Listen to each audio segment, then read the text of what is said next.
our agenda. Thank you, Lisa. Excellent.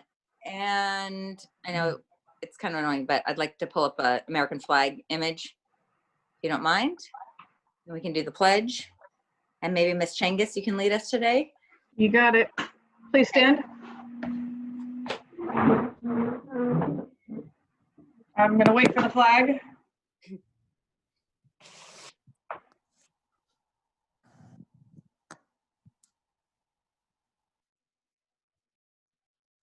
Are we waiting for a flag? I think so. Okay. Actually, let's just go ahead. All right. Salute. Pledge. I I pledge allegiance to the flag of the United States of America and to the republic for which it stands, one nation, under God, indivisible, with liberty and justice for all. Okay, great. We're going to move for public comment for items on the agenda this evening. Public comment for items on the agenda. You should be able to unmute yourselves and take turns. Hi, this is Jennifer Sutton. Can you hear me? We can. Okay. I saw that there was something about the, well, first of all, I guess there's a couple things. The graduation plan, I'm interested to hear what the determination was for 8th grade based on the last meeting. And then also I saw something on the agenda where there was a grading policy change. And so while I'm not quite sure what that policy change is, as of this time, I just wanted to make sure that the board was aware that I think that the kids that have been working hard this whole time during distance learning should see the benefits of that hard work. And I thought the first policy that came out was appropriate. And I think any changes at this point in the trimester are probably going to be extremely difficult for parents and students to understand. And it also, kids have been working and parents have been working with them towards a specific goal based on specific information. And I think to change that at this point in the game would be unfair. So thank you. Thanks, Jennifer. Hello, this is Alicia Draves. And I would like to first second Jennifer's points on the grading policy. I have a child who's worked incredibly difficult to keep his grades up. And I think punishing those students who have done the work during this time is absolutely inappropriate and sends out really not a good example for the kids who have done the work during this time to tell them, well, we're glad you did what you were supposed to do, but we're not going to worry about that. I think that's a terrible, terrible example to send out to these students. In addition to that, I would like to talk about the hiring freeze that has happened. It directly affects one of my students because with a hiring freeze, there's no longer a band teacher. And I can't see how that is in any way going to help the students. You have students, I realize we have a lot of students who are athletically inclined and play sports and that there are a lot of other things out there for them at the school. But for those students that don't play sports, band and music programs are a great outlet.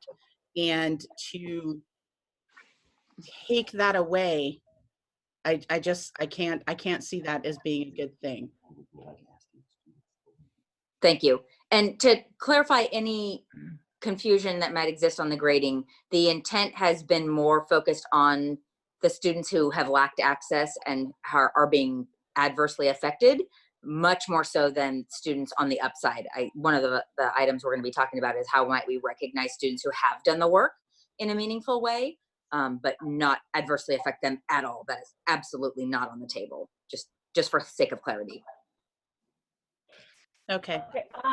This is Saya and Kevin Rochette. I agree with everything that the last people said about the grading. Our bigger question was about the hiring freeze and how that is going to affect the music program.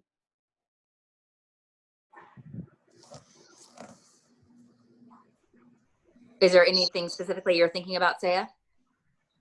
Well, like if there is a hiring freeze and you aren't able to fill the position, does that mean that band would be eliminated completely? Got it. Okay, thank you. So seconding the band concern. Melissa, I have wanted to speak about the graduation plans, but that might be a moot point. The Pioneer Review reported today that Colusa Unified will seek a variance from public health, and that if we can't get a variance to allow for in-person graduation, we'll continue with a drive-up graduation. Is that correct? Not that I'm aware of. Okay. My concern is that if Colusa Unified has an in-person graduation that does not follow county public health guidelines, I feel some concerns about possible district liability and costs to the district. I also feel concerns about maintaining some consistency when we go back to school and need to say hard things to parents and students about having to follow rules, that if we set a precedent now for having an in-person graduation that does not follow county public health guidelines, that will be perceived as sometimes following rules, sometimes not on our part, and lessen our credibility. I have a lot of private reservations about having an in-person graduation. If we were to get a variance from county public health and they approved our plans, I would consider those private reservations. If we were not able to do that, I think that our Colusa Unified graduation needs to follow county public health rules. If someone who really supports an in-person graduation were to plan a private event, then that's a private event. And it would make it clear that those are people who are choosing to participate in it, and we are all making a lot of difficult choices. But I think if Colusa Unified School District hosts an event that does not follow County Board of Health guidelines, that we're setting a very hard precedent for future times, and that needs to be a privately done event if we choose to not follow county boards. I see. Yeah, the board received a very similar email from Roberta James on Monday night after the meeting. So, thank you, Laura. Okay. Mm-hmm. And just for clarification from the board, maybe John, is that a variance we're seeking? I hadn't heard of it, but that doesn't mean it's not something we're working towards. And maybe we can cover that when we get to graduation. Sure. If you're asking me if it's the variance is we're seeking, sure, we can seek it. The success, from my perspective and experience of the county superintendents and getting information from the county health department, we would have a very difficult time. Yeah, that was kind of my thought as well. Okay, thank you. Anyone else? This is Saya again. I was just listening to what Ms. Kelleher had said, and I feel that what her feelings about graduation and how following the rules is setting a precedent, wouldn't telling all of the students the grading policy and then suddenly changing it also help make the board lose their credibility? Totally agree. I mean, I understand it's a tough time, but like the school board sent out a specific set of instructions and rules, and I understand that some kids don't follow them, but the kids who have, and it'd just be really, I would find it embarrassing to be part of a county who did one thing and then just took it all back and said, just kidding, we're just going to do this instead. I just think that's a bad precedent. And I personally think it kind of goes and says, well, the last 12 weeks of hard working and things like that really don't mean anything, because you could have just not done it and been fine. So just again, for clarification, what we're talking about in the grading, it has everything to do with the mandate around you cannot punish students. It has absolutely nothing to do with the upside. The students that have worked hard will be recognized, will earn the grades that they've worked hard for, and we're looking for a way to recognize them. We are in no way, there's a very small glitch in the way that the wording was done with the students that had access issues, that have had other barriers in place, and that's really the intent of the item on the agenda tonight. There is absolutely no expectation that we're changing the benefit to the students who have worked so hard. Right, but this says here that you revised it, that the third trimester progress grades as of March 16th will be preserved and that cannot be reduced. Or does that mean that if their grades have increased since March 16th, they will receive those marks? Or we're just revising and every student who grades as of March 16th is what we will be seeing on the report card? The short answer is yes, that's what that means. And we're going to talk about that in the session. So I'm going to go ahead and stop this part of the conversation and go to the next. But yes, effectively, if you got a better grade, you earned the better grade, and you opted in for it, you earned the better grade. And then, from what I understand, and that's part of what we're covering tonight. And also we will be discussing the hiring freeze for the band director position and how that would affect band and things like that. I'm not aware that the hiring freeze is on the agenda. I know budget is.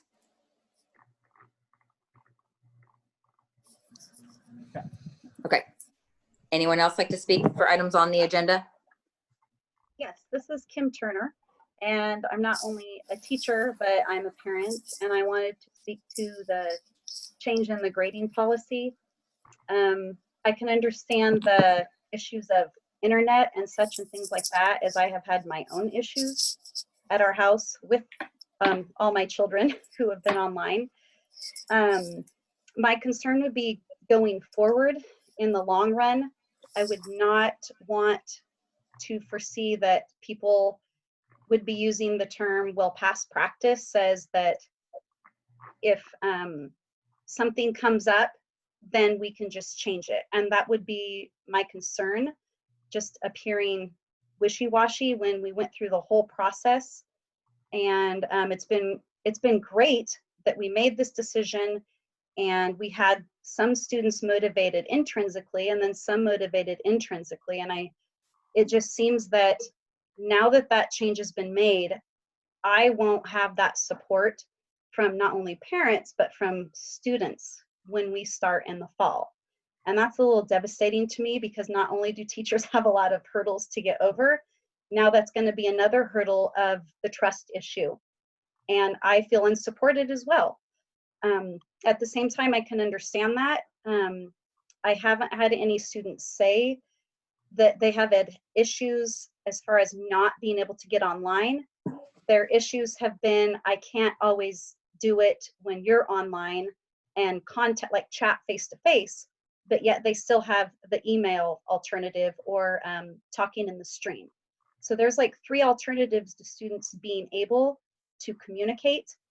And so I don't know how many parents that involves, but I can assure you that whether it was through me or through my teacher's aide or the translator, that all those accommodations and assurances were made.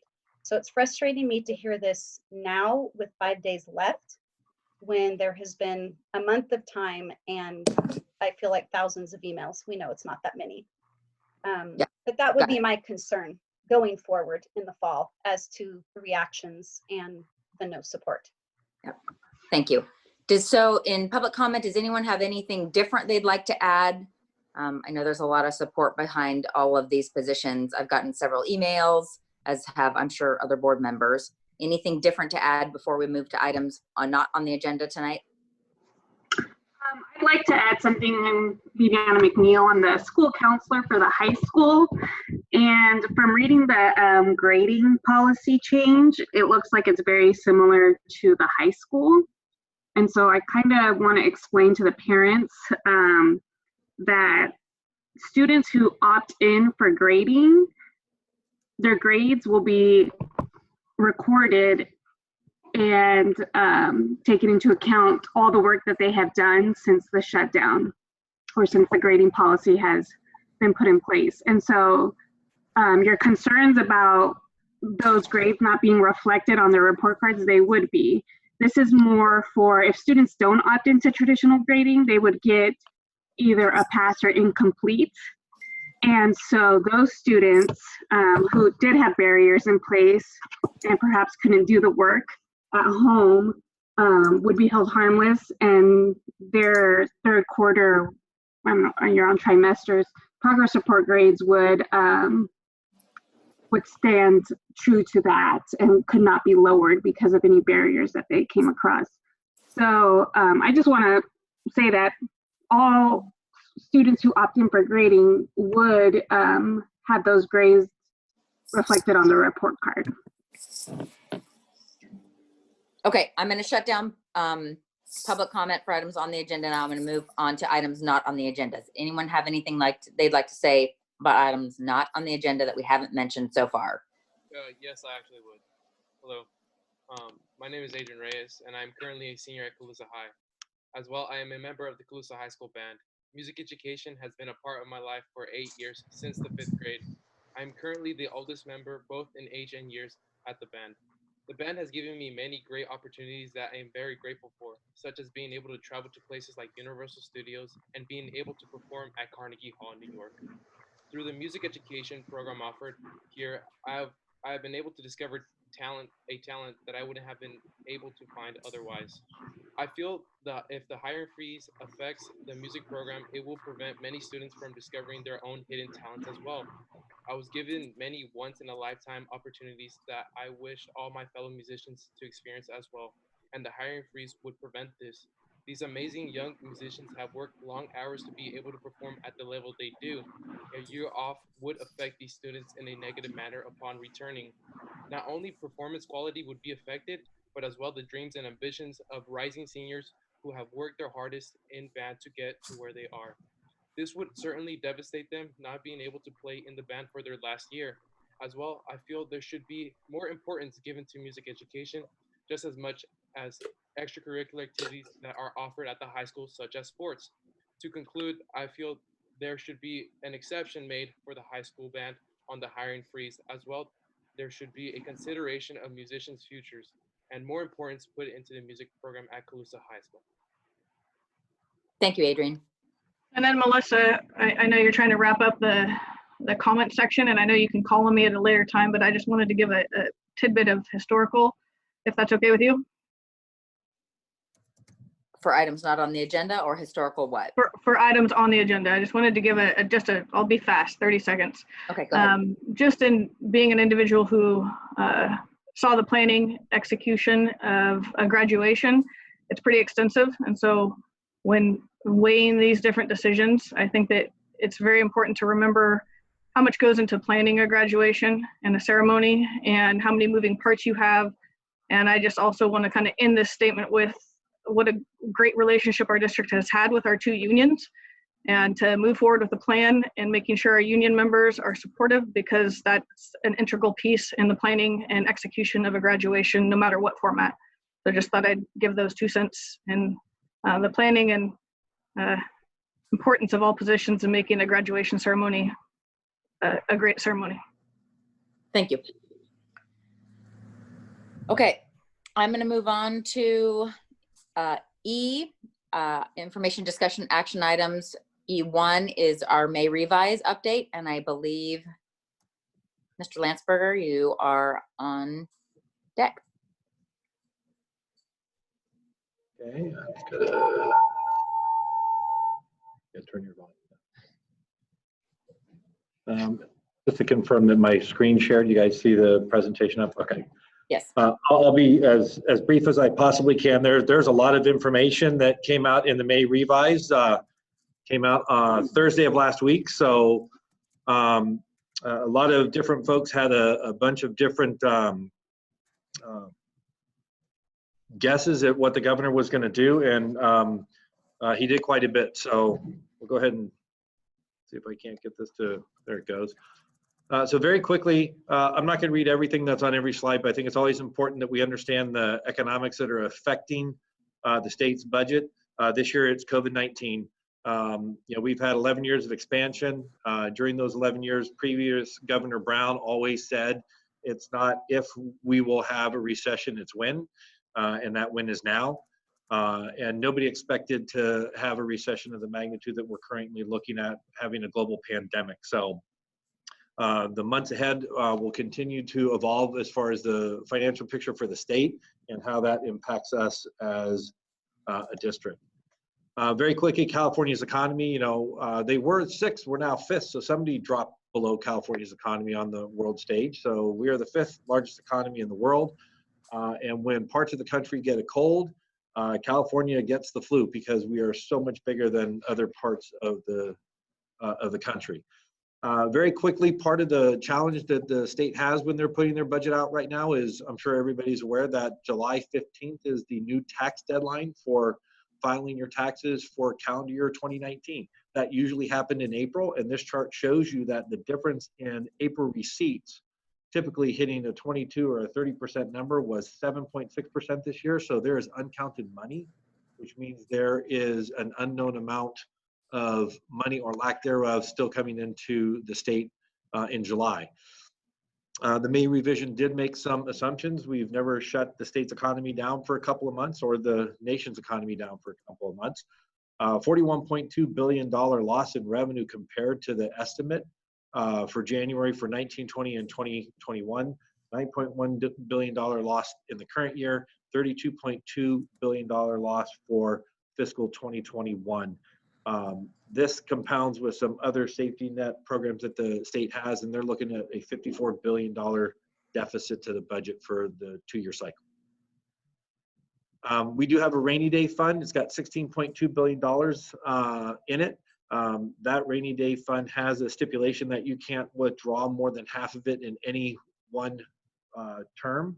And so the governor's current proposal actually completely withdraws a rainy day fund over a 3-year period of time. So as they look at the current condition, they also are seeing that this is not going to be a 1-year recovery. This is going to take some time to work back out. This is a very risky budget. There are biological risks as far as, the coronavirus and, the rebound of it, and could it come back again, and all these other things that we keep hearing from folks in the medical field. There are fiscal risks because the federal money is going to end at some point. There's a third round of stimulus funding that is working through Washington right now, and whether or not that materializes, we don't know. So eventually it's going to stop. And some of the unemployment money that folks are getting is going to stop as well. So federal money does stop after a period of time. And then internationally, how does that impact California and our economy? And then, of course, there's the finger pointing that everybody's heard going on in between the United States and other countries as far as where this thing actually started. So when you look at the risk factor for this budget compared to prior years, this is a very risky budget. The reason I bring that point up is because with a risky budget, what is the expectation that we will have a budget revision by the state after the state passes their budget in June? I would say you'll see one by October, just because of the fact that they're passing a budget and they do not know what the income tax revenues are for the 1920 year. And so once they have those numbers in October, they're going to revise their budget. We can just hope that it's going to be a positive revision, but I would expect that the budget that the state passes in June will not be the final budget that you see from the state of California for fiscal 2021. Prop 98 funding, this is just a graph to kind of show you the magnitude of what we're looking at. The very left side of the graph shows you the Prop 98 funding from 07-08 to 08-09. You see about a $7 million drop, and that's the same thing we're seeing in 1920, excuse me, $7 billion. And that's the same thing that we're going to see in 1920 to 2021. It's 77.4 to 70.5. It's about a $7 billion drop in year-over-year revenue. So if anyone tries to compare this to the contraction that we had in 2007-08, this is just as severe. Might be a little bit more severe because we don't know the full impact of it yet. It's not done. May revision also withdraws all of the funding that is in the public school system stabilization accounts, about $524 million. It is all used to balance out 1920. Otherwise, we would have taken cuts in the 1920 year as well. Statutory COLA is 2.31%. It's funded and then is immediately deficit by 10%. So technically, the COLA is suspended because they're not paying a COLA. That COLA is not just on the local control funding formula, but it hits other categorical programs that you see on the right side of the slide, the mandated block grants, special ed, preschool, child nutrition, foster youth, and others. Deferrals will happen again. So we are watching cash. I ran cash last week. I ran it again today. I'll run it again next week. We think we'll be okay for June 30th, but that's part of where our spending freeze is coming from is we need to maintain a positive cash position. Right now, the floor for us is $500,000. If it gets anywhere near $500,000, we stop paying. That floor, though, does ensure that payroll for the months of June and July and the summer checks that people get, they get that June check that covers July as well. There's summer refund checks. Those will all pass the cash test. There's cash to pay all payroll. That's the first thing that we made sure we put in our cash flow statement or cash flow projection, was that assuming all payroll gets paid, where are we at? And right now we're at about $1.3 million. So there's some additional funds that we can pay out for bills for our vendors and third-party contractors on top of payroll. So we'll continue to watch that. But for an order of magnitude, the deferral for us for June is basically $1.3 to $1.9 million that we are not going to get from the state in June. It's not just the June apportionment, but they're going to, I assume they're going to push out any additional federal funding except the stimulus funding. When I say federal funding, I'm talking about title funds and grant funding. Those monies we're not going to see. We might see some of the federal stimulus money, but I don't think we'll see the title money. Then it gets worse. June of next year, it's not just June, it's April, May, and June. So by the time June comes around next year, probably a little bit before then, I'll come back to the board with what is known as a tax revenue anticipation note. It's a short-term note, and we'll borrow money to be able to cover payroll, because we won't be able to have 3 months of funding from the state deferred and still be able to run this organization. Nobody can. Everyone's going to be doing this borrowing because they're just not going to be any cash. The state's going to hold it to balance. Funding factors for the local control funding formula. There's 3 slides here. I'm going to go through them very quickly. And after the meeting tonight, I will post this presentation on the board agenda so you guys can go back and pull it down and reread it and then ask some additional questions or formulate additional parts and pieces to it. Again, 2.31%, COLA gets deficited 10%. There's a note in the middle of this slide that says that the reductions could be triggered off if the federal government provides sufficient funding to backfill the cuts. The May Revise does have a proposal to use some of the COVID or the CARES Act money to backfill this cut. And to also try to backfill based on this 3rd round of funding from the federal government. We're not putting that into our projection at this point because until that happens, that money's not showing up. So we're going to assume that we're going to have a 7.92% reduction. That's your, if you do the math on funding a COLA, and you had 102.31%, and then you deficit it by 10%, you end up with a 7.92% reduction net to the local control funding formula. Okay. The reason you have this slide is because as you go through and double check my math, you're going to see the effective rates for 2021 on the base grant, which is in the bottom right of the slide. Those, the 7092, 7199, 7412, and 8590, those are your base grant by grade level. You'll see how those are taken then added by the grade span adjustment at 10.4 and 2.6%, which are effectively reduced by 10% because the base that they're being multiplied off of has been reduced. So you have you end up with an adjusted base grant, again in the right side of the slide there, bottom right. Then you add your supplemental and concentration, not these specific dollar amounts, but 20% of our unduplicated pupil percentage, which is 73.44% for supplemental, and then 18.44% for concentration. Okay, and as we start pulling the budget and bringing it forward, if you want more detail on how that math is done, I can show you. But it's not, we're not getting a 20% to 50% additional funding. We're getting that only on a percentage of our unduplicated pupil count. When you add all that up, there's also 2 other things that we receive in this district. We get TIG and we get home to school transportation. The other 4 items on this slide we do not receive. The 2 that we do receive, just like all 6 on the slide, are reduced by 10%. What does that mean for Colusa Unified? That means when you take our 88 projection for next year, which is growing just slightly over the current year, You apply the base, you apply the grade span adjustment, you apply the supplemental and concentration funding, you end up with a target of $14.48 million.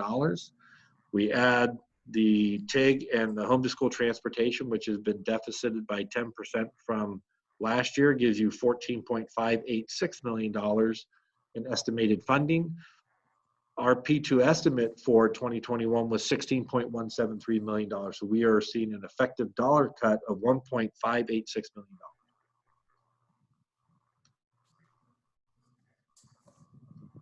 How do we manage that? Several things are on here. Nothing on here is definitive. And this is not an exhaustive list. I just put some things together going, how am I going to manage a $1.5 million cut on a $16 million revenue source? That's a lot. It's 7.92%. That's a significant cut. So some of the things that are on here are just ideas and thoughts that we have to evaluate, and we will go through and have conversations as we're putting the budget together to bring to you in June. We do have a textbook adoption that we're supposed to be doing for social studies. We have to evaluate whether or not that can wait a year. It's not a ton of money, but those are the kinds of conversations that we're having. Everything is going to be evaluated. Travel and conference expenditures, they're going to be only mandated. My suggestion would be that they would only be mandated travel and conference. We can save quite a bit of money doing that. Third-party professional services have to be evaluated. We have a lot of relationships where people help us do things and get some of our work done, and we need to evaluate whether or not we continue having those relationships, if we pause them for a year to see where the final budget is going to land and how much federal money we're actually going to receive. Technology investments, limit them to replacement versus expansion. Again, take a pause for a year. We just took a 7.92% cut. Let's make sure we fix anything that comes back that's broken. As far as, our distance learning devices, as they come back, we're expecting there's going to be some damage that has to be fixed. And we've got some units that are aging out. They're hitting, I think they're 5 years old, and those ones need to be replaced. We've actually already placed the order for them. It's 100 units. So that's what I'm talking about when I say, let's make sure we take care of the replacement, but to expand our inventory, let's take a pause. That particular item I want to add a caveat to, since we don't know what the classroom is going to look like for the fall yet, because we haven't quite figured that out. We haven't been given direction from CDE or the Superintendent of Public Instruction. If we are, and again, this is a figurative statement. Don't quote me as saying that school next year is going to be all distance learning. But if for some reason we end up in an all distance learning environment, we may have to reevaluate this thought of replacement versus expansion, because we don't have necessarily enough devices to be able to implement a 100% distance learning format. And since we don't know these things, that's why I said to John and Jeff, let's go and do a spending freeze, retain as many resources as we can, because we have no idea what next year is going to look like. And just last week, we discovered that we were going to take a $1.58 million cut to our revenue stream, our primary revenue stream. Again, you've heard some comments today about hiring freeze. We do have a hiring freeze. Current vacancies are all being evaluated as whether or not we need to fill them for next year. Every dollar that we spend this year is money we will not have for next year. In the following year, expect another cut. If we have a U-shaped recovery, we might get out of this in a couple years. If it's not a U-shaped recovery, it could be 3 to 5. And last time we had 3 to 5, there were cuts every year to education. We didn't get money. We got no COLA. As a matter of fact, I remember one year we were so excited because they actually funded the COLA and it was a negative COLA. So it was a cut. And if you guys were in public education at that time, you remember those were super, super tough years. So that's why everything right now we're saying take a pause. Let's make sure, because everything that we make a decision on and move forward with, that is money that is off the table to try and fill this gap that we now have in our revenue stream. There is a potential for one-time federal funding. I haven't brought any of that into this conversation at this point because it is not a definitive. It is a proposal, and part of the governor's proposal is already being contested within his own party as far as whether or not it is being equitably spread out. It is very prescriptive as far as where this money is going. And there are folks that are going, no, this needs to just go, across the board. So more to follow on that. One of the federal funding streams that we'll get about $175,000 in, I'm going to get the acronym wrong, so I'm not even going to say the acronym because there's like 5 different acronyms for federal funding right now. But that first part of federal stimulus that was going to the states and going down to school districts, and it's running through our title allocation. So since we get Title I, we qualify for it. I'm hearing it'll be an additional application as part of the consolidated application that we do every year with the budget. And we qualify for about $175,000. So that will help, but it is one-time money. And then we will obviously implement a budget advisory committee as soon as Mr. Turner gets on board July 1st. We'll start having those conversations because we need to start planning now, believe it or not, for the 21-22 budget. That cycle will be on us very quickly. A couple things really quick. I'm not going to, again, read all these slides to you, but special education is going to get a 15% funding increase, although they get no COLA. So the governor is maintaining his commitment to special education and just supplying them some additional funds. It doesn't make sense to me either how they don't have a COLA, but they have a 15% funding increase. You gave them a COLA, just call it what it is.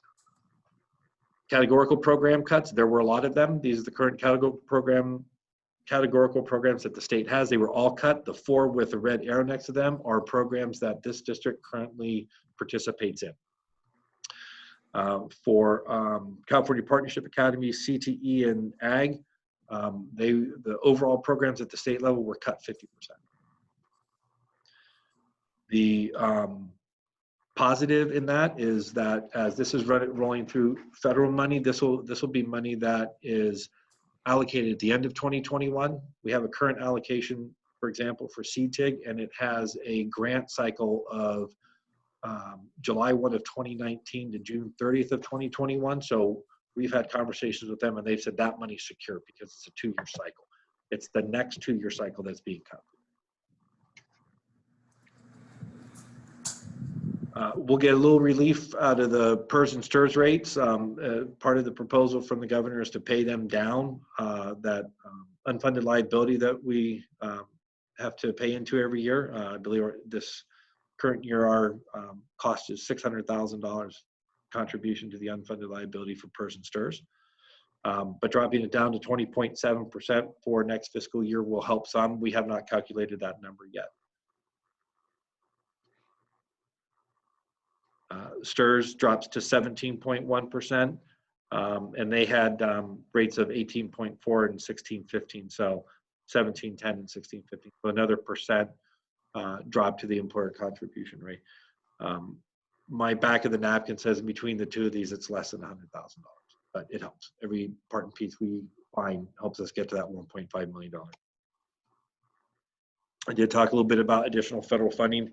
Here's what's going on. The state's going to get $54 billion in the first CARES Act. The governor's asking for additional money. He's hoping that $1 trillion of the 3rd phase of federal funding that is currently being debated in Washington goes to states. And if he does, that's the money that he plans on backfilling the cut to the local control funding formula. Where I said on that one slide, if the federal aid comes in, this backfill could this cut could be backfilled. That's the money that the governor was planning on using for it, is this additional $1 trillion that is not guaranteed. And that's because it's, it says right here on the slide, there's opposition to it, because you've got, it's bipartisan politics.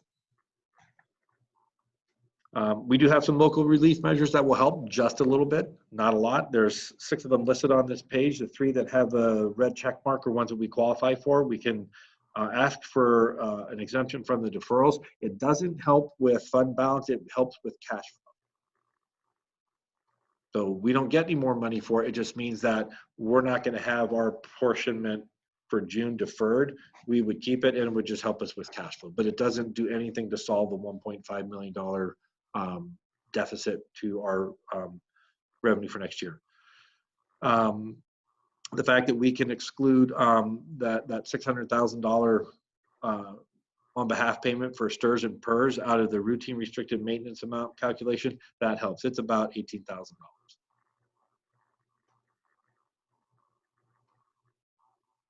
And then interfund borrowing. We can increase those up to 85% of a fund. Again, I don't see that being something that we'll need to use because it's a cash flow mechanism. It's to end up moving money from one fund to another so that the general fund's cash flow isn't severely impacted.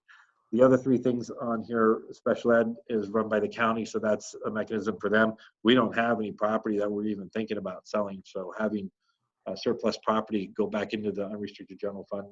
When they're talking about these property sales, are talking about selling land and or buildings, not getting rid of e-waste or something like that. And then the TK, teacher credential requirement, it helps in staffing, but it doesn't save the district any money. They'll have staff. And that's it. And that was way more than 5 minutes, and I apologize for the time. A lot of information. If there's any questions, I'll do the best I can to answer them. And like I said, this will get posted on the board agenda website, or the board agenda that Ashley puts together. We'll get this posted on there today, so that you guys have access to it and you can go through it, and we keep having conversations about it as you guys need to. So Scott, I have one question about ADA continuing at approximately the same rate. I have some concerns about, when people have family situations at home, them having concerns sending kids back to school. And I have some concerns that a consistent ADA may not be remotely realistic. I was talking to Mike West today, and he said they're projecting 20-25% of kids families may not want to send them back to school. That seems really high to me, especially in our community, but something for us to think about when we're making our projections.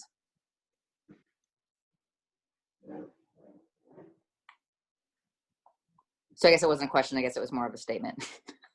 Or maybe the question is, what concerns do you have in that space? So we had our volume turned down here, so I didn't catch the entire question, and it just got turned down again. So we're all sitting in one room, and if everybody has a volume on, it's like an echoplex. Fair. So could you repeat the question, Melissa? I'm so sorry. It would be my pleasure. ADA, my concern is around ADA, and I was speaking with Mike West today, and he was talking about having some overarching concerns about students not coming back in big numbers, potentially 20-25% of students not coming back due to family situations, maybe elderly grandparents that live with them or something to that nature. What is your perspective on that, and especially based on our projections? It's always possible that we see a shift in our population. I would hope that the shift in our population would maybe go to our homeschooling program versus leaving the district. Regardless if they leave the district, there is a 1-year buffer. The minimum will be funded from an ADA perspective is our P2 ADA that we had this year, that February 28th date, which is actually a better number than what our normal P2 ADA would have been. And the difference in between that ADA and the projection that we're building the budget on right now is 6 ADA. So our exposure for year 1 is only 6 ADA.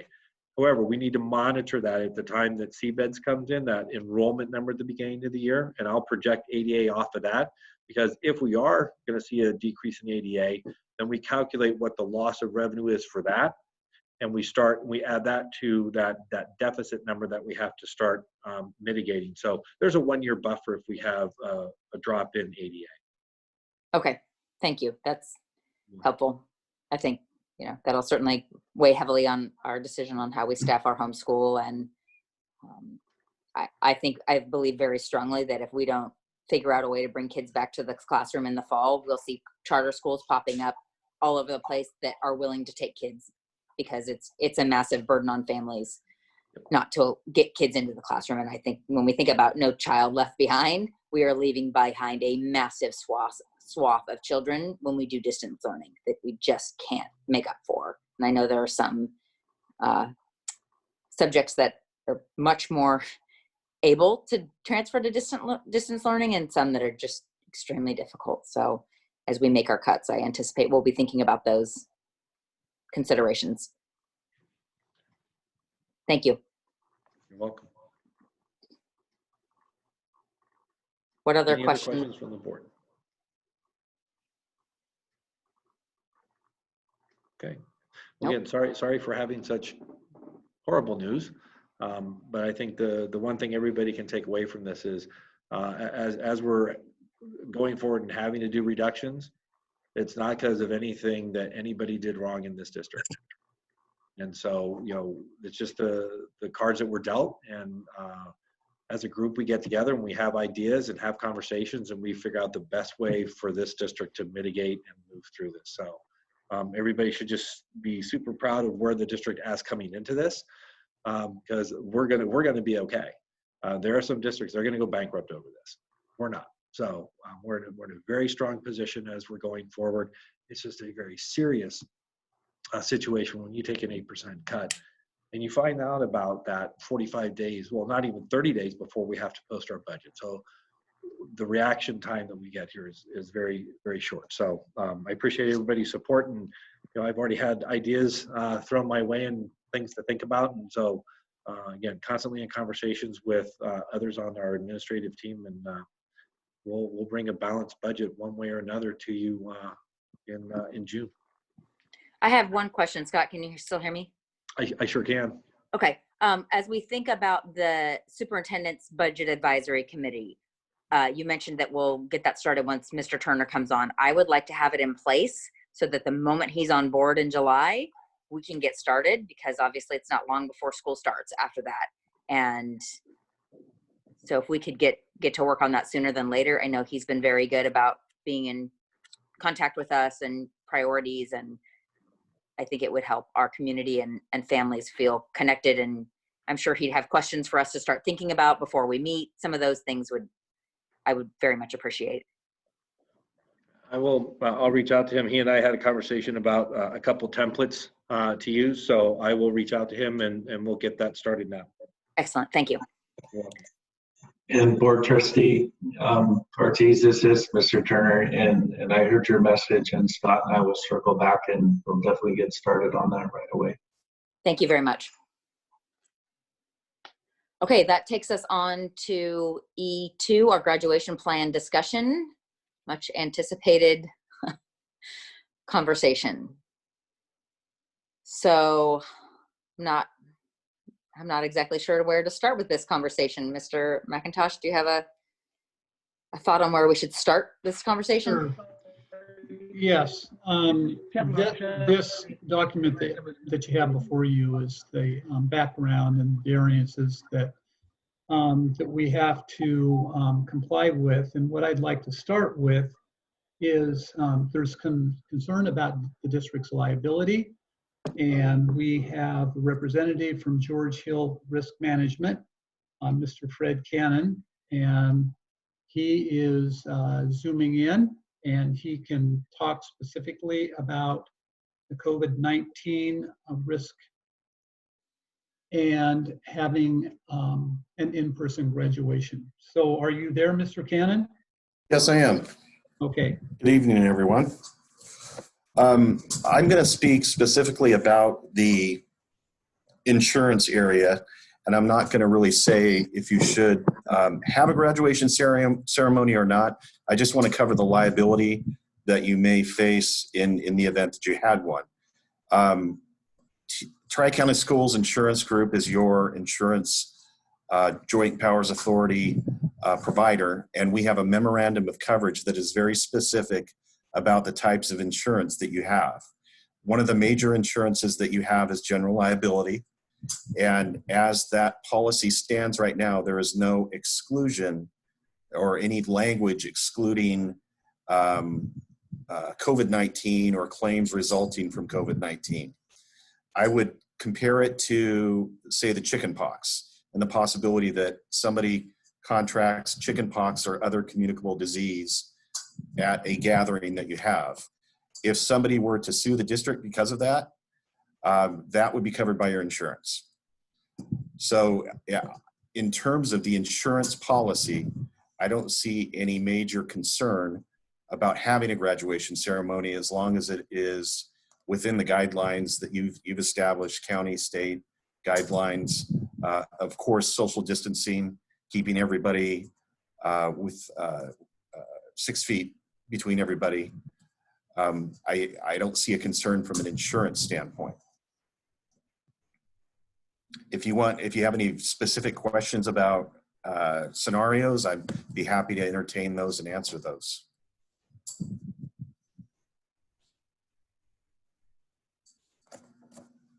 Mr. Fennessy, I know you were one that had probably the most reservations about moving forward. Do you have any specific questions for Mr. Cannon?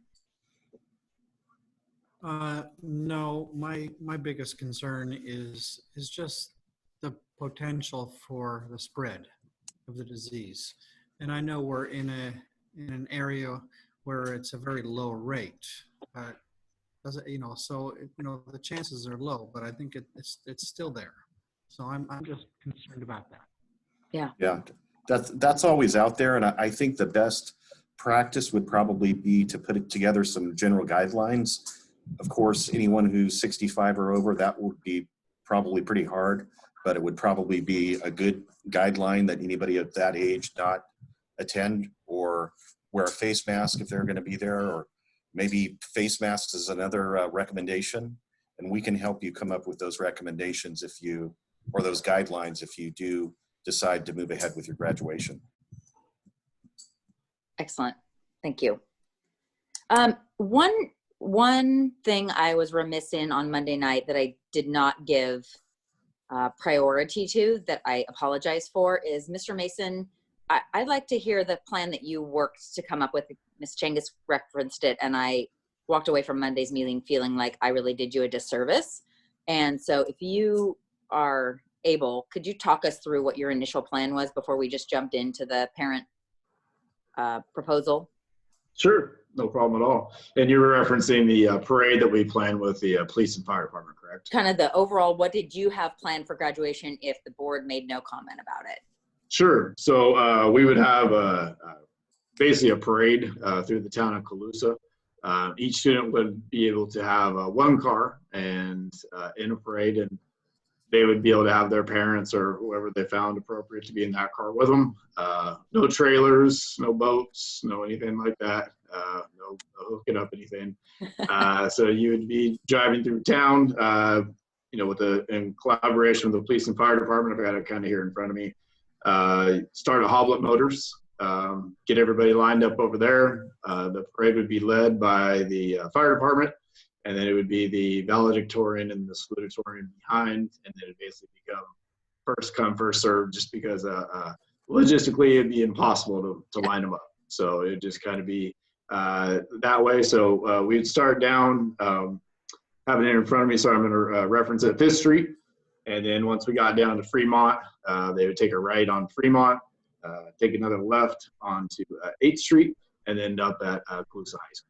So that was kind of the plan, have students be able to decorate their cars, obviously with the appropriate material to identify them and whatever else they wanted to say. People would be able to be on the sidelines and wave and just still be able to recognize those graduates, because obviously everybody's big concern is not being able to celebrate this, with those students. So we figured that'd give them a good opportunity to do that too as well. We'd end at Colusa High School. We'd have a stage set up pretty much out in front of the high school. They'd get out, walk across the stage. We would just have the diploma jackets sitting there. They'd pick up the diploma jacket themselves. That way there was no handing off of the actual item. Take a picture. Obviously their parents could get out and take a picture too if they wanted to as well. We'd have a professional photographer there, get in their car, and then they would go from there. So that was the plan in collaboration with the police and fire department. And do you see any pieces of that being able to coexist with an in-person graduation? The parade, for instance? Yeah, I mean, we definitely could. It is a possibility. I just want to echo Mrs. Changus' statement is whatever we do, these things are extremely heavy lifts from a logistical and a planning standpoint. We're already behind the 8 ball on this, so I'm not trying to make an excuse, but the sooner the better on what we're going to be able to accomplish, because if we do have an in-person graduation ceremony, I will throw that out there that we do have to practice just from a stance of if you want it to look good, you do have to practice. If we, just plan on everybody showing up the hour before or something like that, we can do it. It's just not going to look the same as it has traditionally. So we do have to remember those factors too as well of the planning portion. And depending on how the board moves in regards to all sites, just not the high school, but Eggling and the cause and homeschool and things of that nature too, we'll have to work with MOT and all of our different partners and law enforcement, firefighters, to make sure that we're doing everything that we put in place as far as a plan. So eagerly waiting to hear comments and some direction, and we'll take it from there. Excellent, thank you.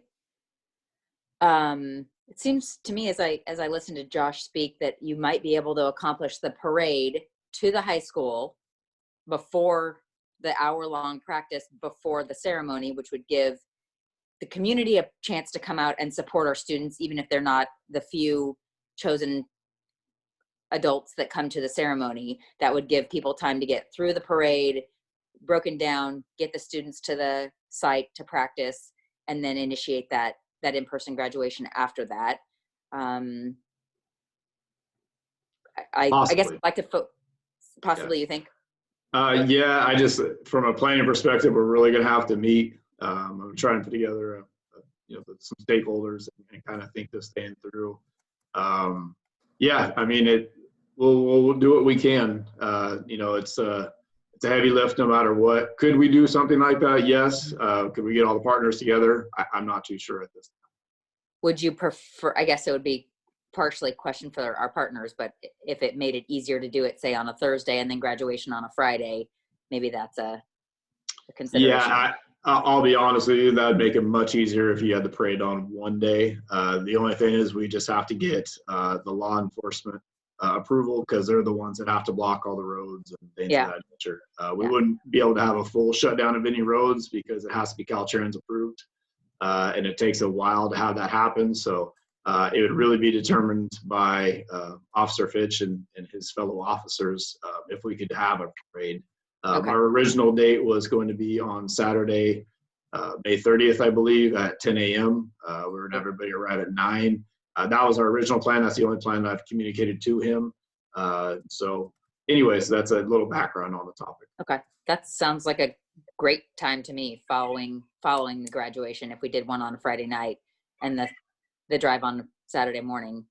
Board questions? Melissa, I do have a quick question. Go ahead. Can you hear me? Yeah. In regards to the parade that you just spoke of, Josh, if we were to do that instead of doing the in-person graduation, would it still remain on Saturday, or would we do it on a Friday evening? The parade? Yes. If we were to just do the parade and not do an actual traditional in-person graduation. Saturday. Yeah, I would prefer to keep it on Saturday for, I'm sure some of you have looked out to the weather. It's going to be really hot next week already. And so we really, in order to increase participation from not only parents, but people that want to travel out of town, things of that nature that could get there on Friday evening. Also for those people that are working, those essential workers, they'd have that opportunity to, participate too as well. And so we're going to try and beat the heat by having it at 10 a.m. on Saturday. Okay, thank you, Josh. Mm-hmm.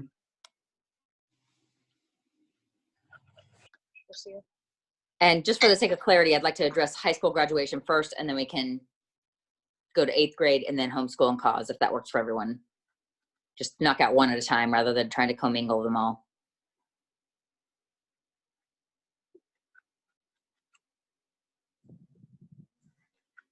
So what other questions, comments, thoughts? Well, I have a comment. So you were asking options from Josh, and the parade and the graduate getting out of the vehicle, getting the diploma, having his photo taken, returning to the vehicle, and possibly the parents involved in the photo. So there's like a modified in-person that they're considering after his high school. And this modification, I'm not advocating for any in-person graduation, but this is a consideration. So the parade would include the graduate and 2 people in the vehicle. We're thinking, of course, the parents, but it would not necessarily always be parents. It could be a mother and stepfather, a mother and friend, etc.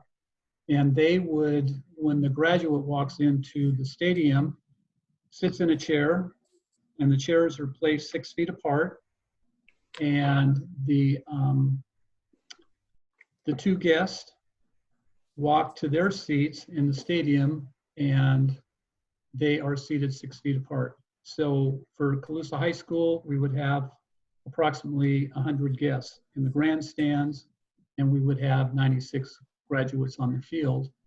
And that would be much more manageable than having just a regular in-person graduation. And that sounds very similar to the parent proposal that was made, although the parents proposed 4. I think we might be wise to consider more. And I want to make sure I understood you, Mr. McIntosh. You said we'd have effectively 2 or some small number of caring adults per graduate that we would seat with that social distancing element observed. Is that what I'm hearing? Yes, correct. Yes, that's very similar to what the parent proposal was. And I was thinking today that to mitigate any kind of, partially to mitigate some work, I wonder if we should consider asking people to bring lawn chairs, and we could, put spaces, potentially each graduate. And I don't anticipate that every single graduate would want to go through this ceremony, so it could be fewer.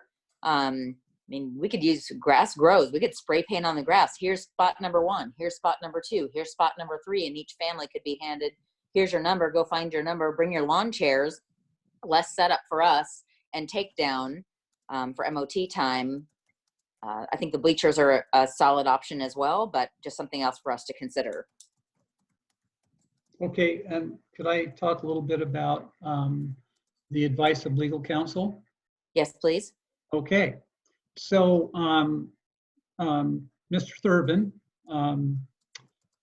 has communicated some specifics regarding any graduation that we have, and that's establishing a standard of care, the structure of the ceremony, and so he recommends specific safety measures, and again, it's 6 feet spacing, limit the number of attendees, reduce the person-to-person contact, post notices about proximity protocols, post notices barring people with any symptoms from attending. And we heard earlier from Mr. Cannon, it's a real good idea for people that are 65 or older to think seriously about attending, regulate points of access, and other safety measures that create social distancing. He also, both actually have talked about requiring face masks. And then having an abundance of hand washing facilities or sanitary hand washing. So we do the best that we can to assure the safety of the graduates and those that are attending. And then the other consideration is this is a voluntary graduation for our staff. And there are going to be staff members that don't feel comfortable, they don't feel safe attending this. And it creates from past years and regular experiences, all of the help that's required to stage and manage a regular graduation.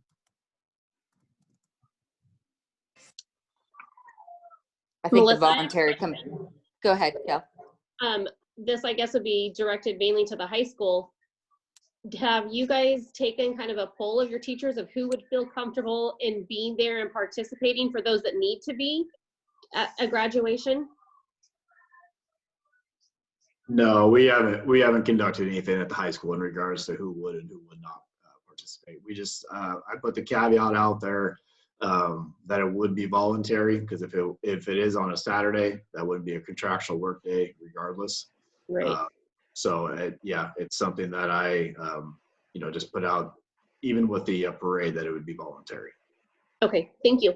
Yep. Yeah, and I think that's something we can't stress strongly enough. This is absolutely voluntary, and there are roles we'll need filled, and I think we just need to slot in voluntary people. I guess that brings one question. What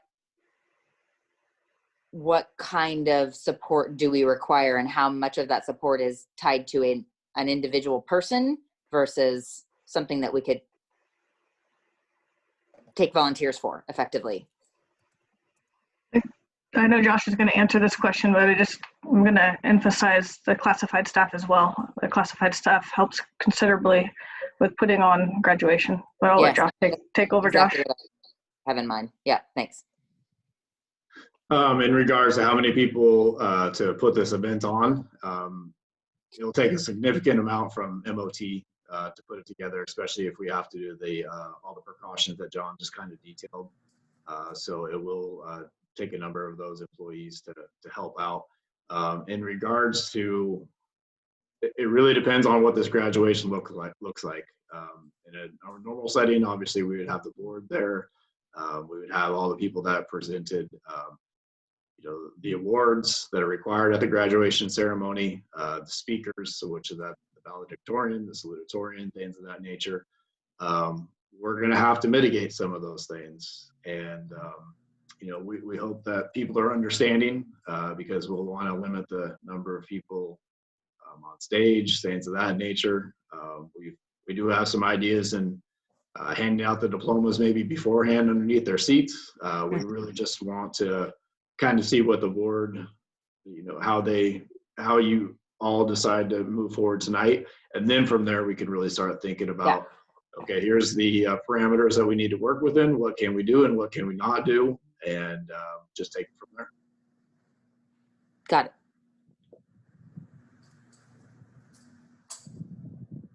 Kathy, Chris, where's your head? What do you have in mind?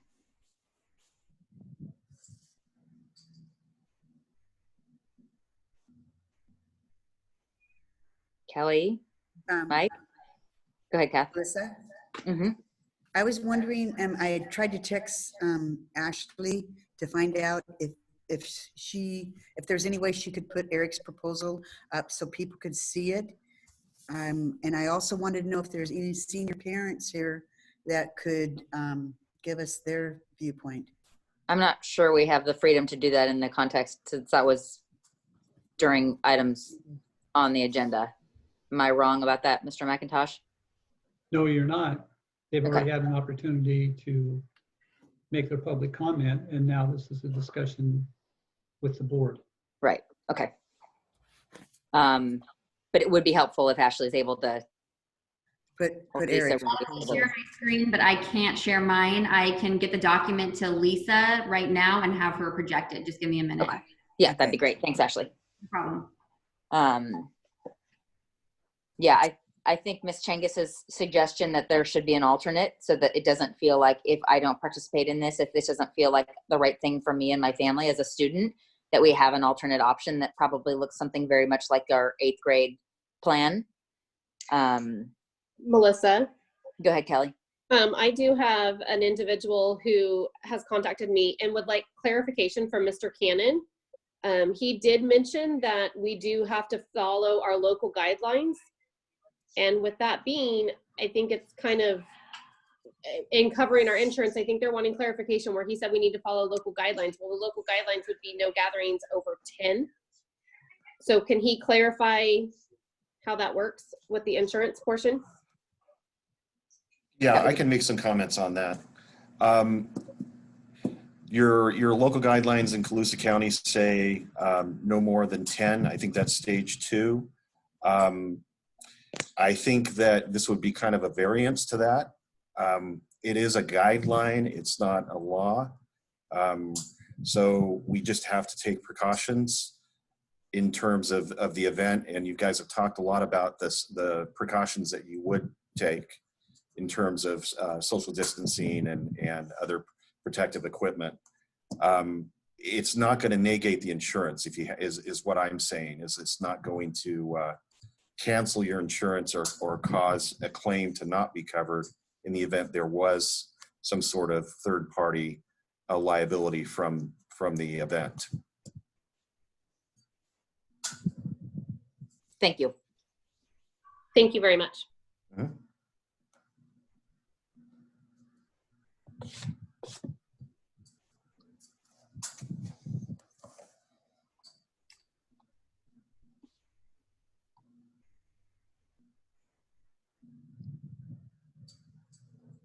Okay, so this looks like the parent proposal is up.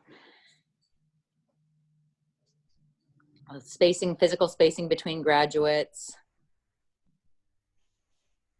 Adjusting the stage. And whether we use both sides of the bleachers or we use the grass, I think is a fair question. The original proposal suggested four adults. Well, it suggested 4 people, but we suggested that be only adults over the age of 18 who are making the choice. How do you feel, board members? I'm inclined to suggest we say fewer, 2 or 3. What are your feelings on that? Melissa? Oh, go ahead, Kathy. Melissa, I would like to say that we have the senior and 2 people, and that would be, I mean, and it would just be for this whole graduation would be just for the seniors, and we go about the other graduations the same as the administrators had planned. Okay, so +2. Kelly? So I believe if we are correct, if we were to do a senior, I think at our last board meeting, we said we had 92 seniors graduating. And then we would do 2 guests. That would put us at 104 individuals. And I do know that you had mentioned that there may be some who choose not to do this graduation, but that's kind of where we would be sitting as far as numbers.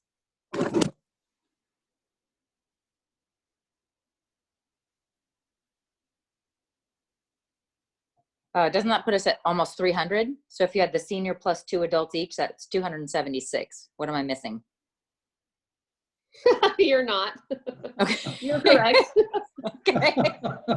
Sorry. Just checking. Because, it's a blonde problem. You miss things. Oops, long day. Okay. So we basically be planning for the spacing, the distancing of the students, as well as their groupings of potentially 2. Other Correct. board members, weigh in on the number, 4, 3, 2, or not at all. Give me a sense on where you're at. Just by looking at the numbers, I think 2 would be a little bit more kind of in the safer zone. I don't know that truly there is a safe zone, but at least it kind of keeps our numbers down. And when you start going to 4, you're starting to get into large crowds. I heard a number come up that the stands could hold 100 people if you have social distancing. Ooh. So if we have, Whatever the is that space each of the allows. stands, Mike? Well, I heard somebody say that the grandstands could hold 100 people. That would only allow 1 per graduate. But, Unless we spill over into the grass. right. Yeah, Mhm. it all depends on the space we're planning on using. The lawn chairs might be a good idea. Okay. I agree with the restrooms being closed and locked. I know that can create a little bit of a problem, but I think it also creates, mitigates some of the contact areas. It Can I sounds. make a comment? So one of the things that we need to do is we need to eliminate areas where people are going to congregate. So whatever areas we have where people could congregate, and I guess that may be a bathroom, it's difficult though to think that we wouldn't have a facility like that for an emergency. What about putting graduates in the bleachers and have everybody else in the grass? And I'm wondering, I don't know, would we still be able to keep 6 feet in between our graduates if we were to use the guest side, what they consider the guest side grandstands, and then have, that way we could still use the grass and the actual grandstands, home side grandstands? I don't know if that allows enough space, but. Melissa, can I make a comment? Please. If you scroll down, or whoever, Lisa, someone scroll down, there's a couple different drawings on here. So that might help you guys with your decisions. So one is you can see the entrance there on the right side. Students would basically walk around the grad stage, have it spaced out, and then the families would obviously be in the background. If you scroll down from there, there's another one that you're kind of talking about. That would be, the grad stage would be to the west. That's where the scoreboard's kind of located. So you could have that too as well, and have the home bleachers and the visitors bleachers too as well, and then have the grass area out there in the back for if you want to do the lawn chairs like you said. So that would accommodate more guests. Yeah, and if we flipped it around and had the grad stage on the east end, then we're not staring into the sunset and the sun in people's eyes. Although I guess that benefits the graduates but not the crowd. Now that I think about that, well, benefits the crowd and not the graduates actually. If we had the stage at the east end of the field, sunsets in the west, and everyone would be facing east. So okay, if you go to the first page, and it says, it shows that the north is like where the stage is. So I don't think anyone would be staring at the sun unless I'm wrong. And Eric actually has this all mapped out, and he was going to have it positioned so that people would be the chairs set up, and the bleachers, going to use the visitors bleachers and the home bleachers. He had it, him and Jamie had it. That's why they put this out. They had if I can add a piece of data for you, Jamie's watching as well, the MOT director. He said he just can't mic on. And he sent me a text and he said, with people being 8 feet apart, the home grandstands can hold 184 people. So if you have 2 people per graduate, you could put them all in the home grandstand.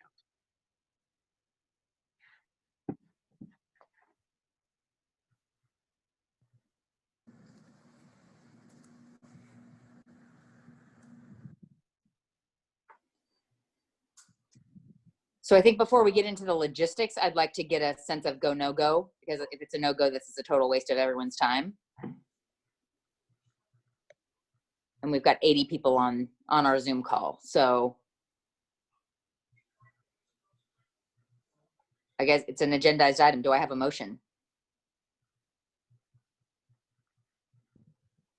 I'll move that we have the in-person graduation with seniors and 2 parents or 2 guests only.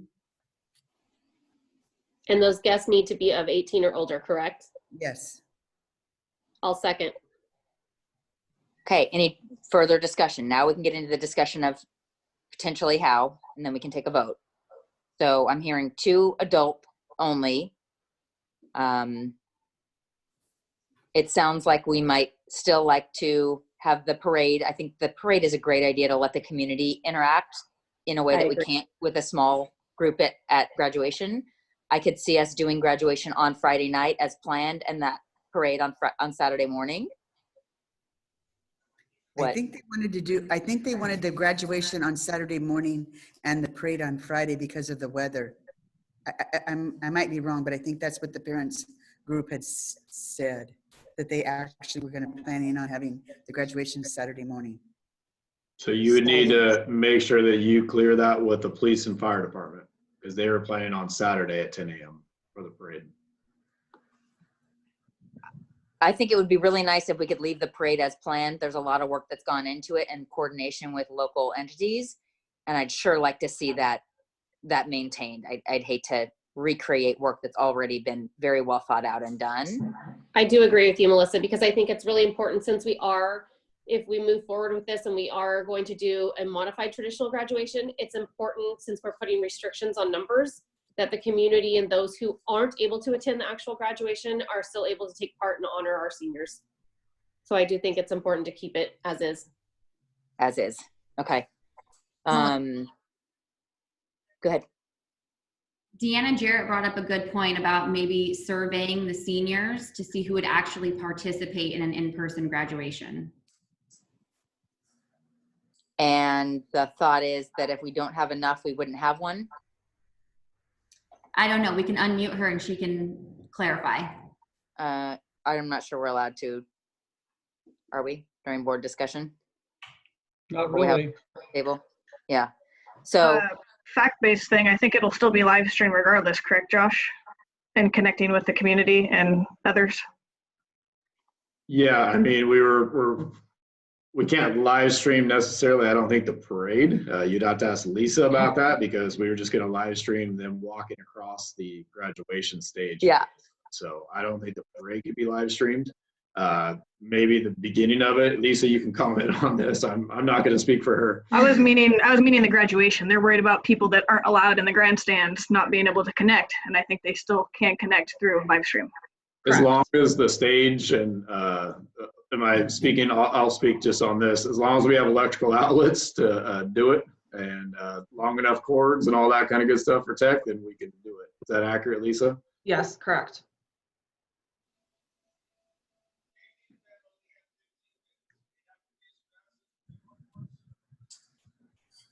Great. Okay. So it sounds to me like from the comments that we've got, one was the one mentioned about the seniors, and the other is, it sounds like we can accommodate 2 adults per family in the stands. Although we may choose to do the grass just for the sake of simplicity. Are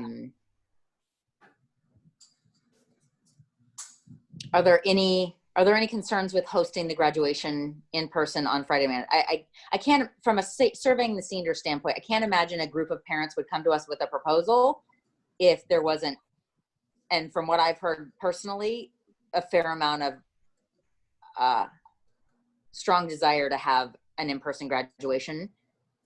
So I know we'll have to get an idea of who will be there and who won't as we do set up, because it's absolutely worthless for our MOT time to set up for 92 students when we're only going to have 42. But my sense is we're going to have at least 80% of our seniors that want to participate, and that's total opinion based on what I've heard. But that, I think that would be one first good step, is to start with a survey of, okay, are you in, are you out? You have whatever 24 hours to decide, and let us know so we can get setting up. Back to my question about Friday night, what concerns are there with Friday night graduation and Saturday morning parade?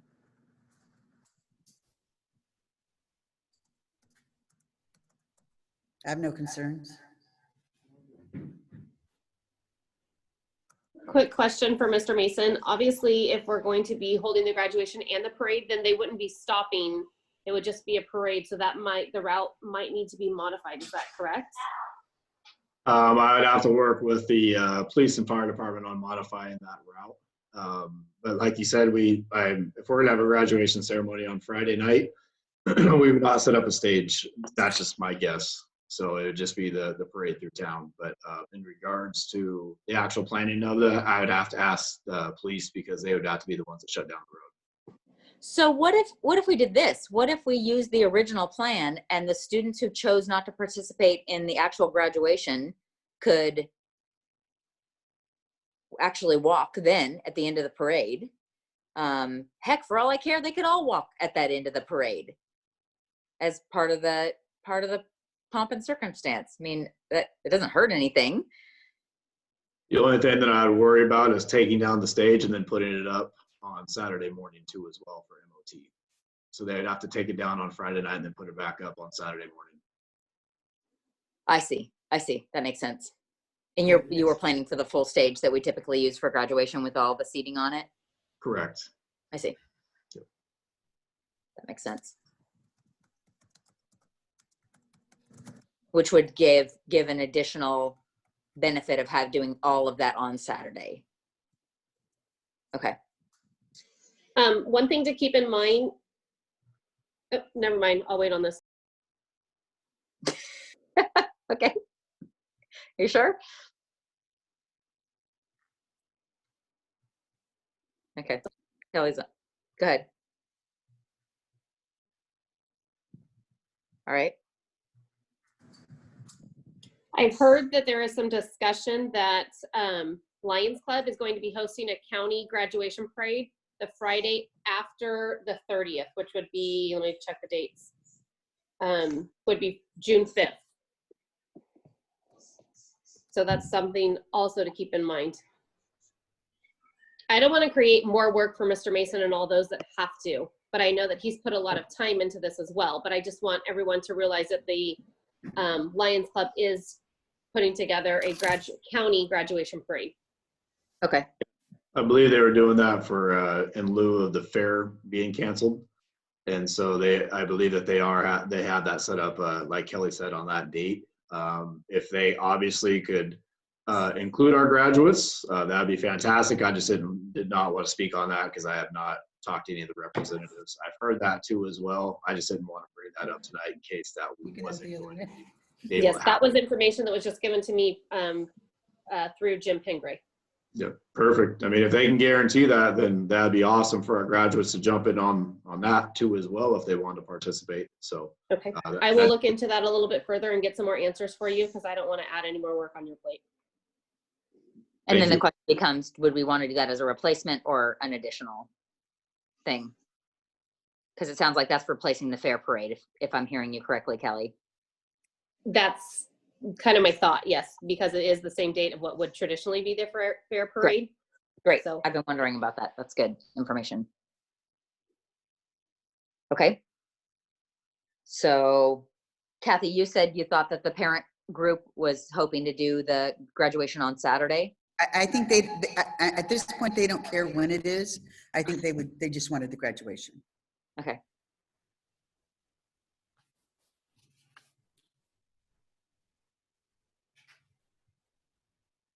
So let's define something we can vote on. When I thought we had a motion. we have a motion, it does not include a date. And I think that's going to be frustrating for our district staff to bob and weave with, unless we let them just decide when they think is most efficient. That might be better. That our desire is to see an in-person graduation with 2 caring adults. They can work out the logistics of how they separate people and how all the particulars work, including the date. And it may create more work for them. Melissa? Yep. I'm sorry. I got a text from Jamie that, Eric, that Jamie says if we had it Saturday morning, it would give him more time to set up. That would be the only concern. And if we did it potentially following the parade, perhaps? Saturday morning? No,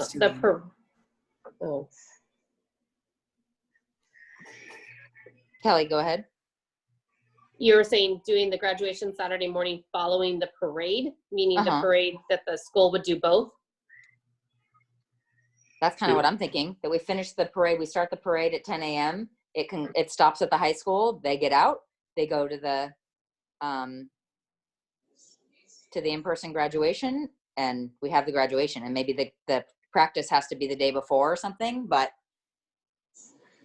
Okay, and something that we need to keep in mind is if we are going to do it on the 30th, with that being a Saturday, we would have to give our blessing as a board to be able to bring the staff in next week to help set up and get things going and also have things ready for Saturday. Right.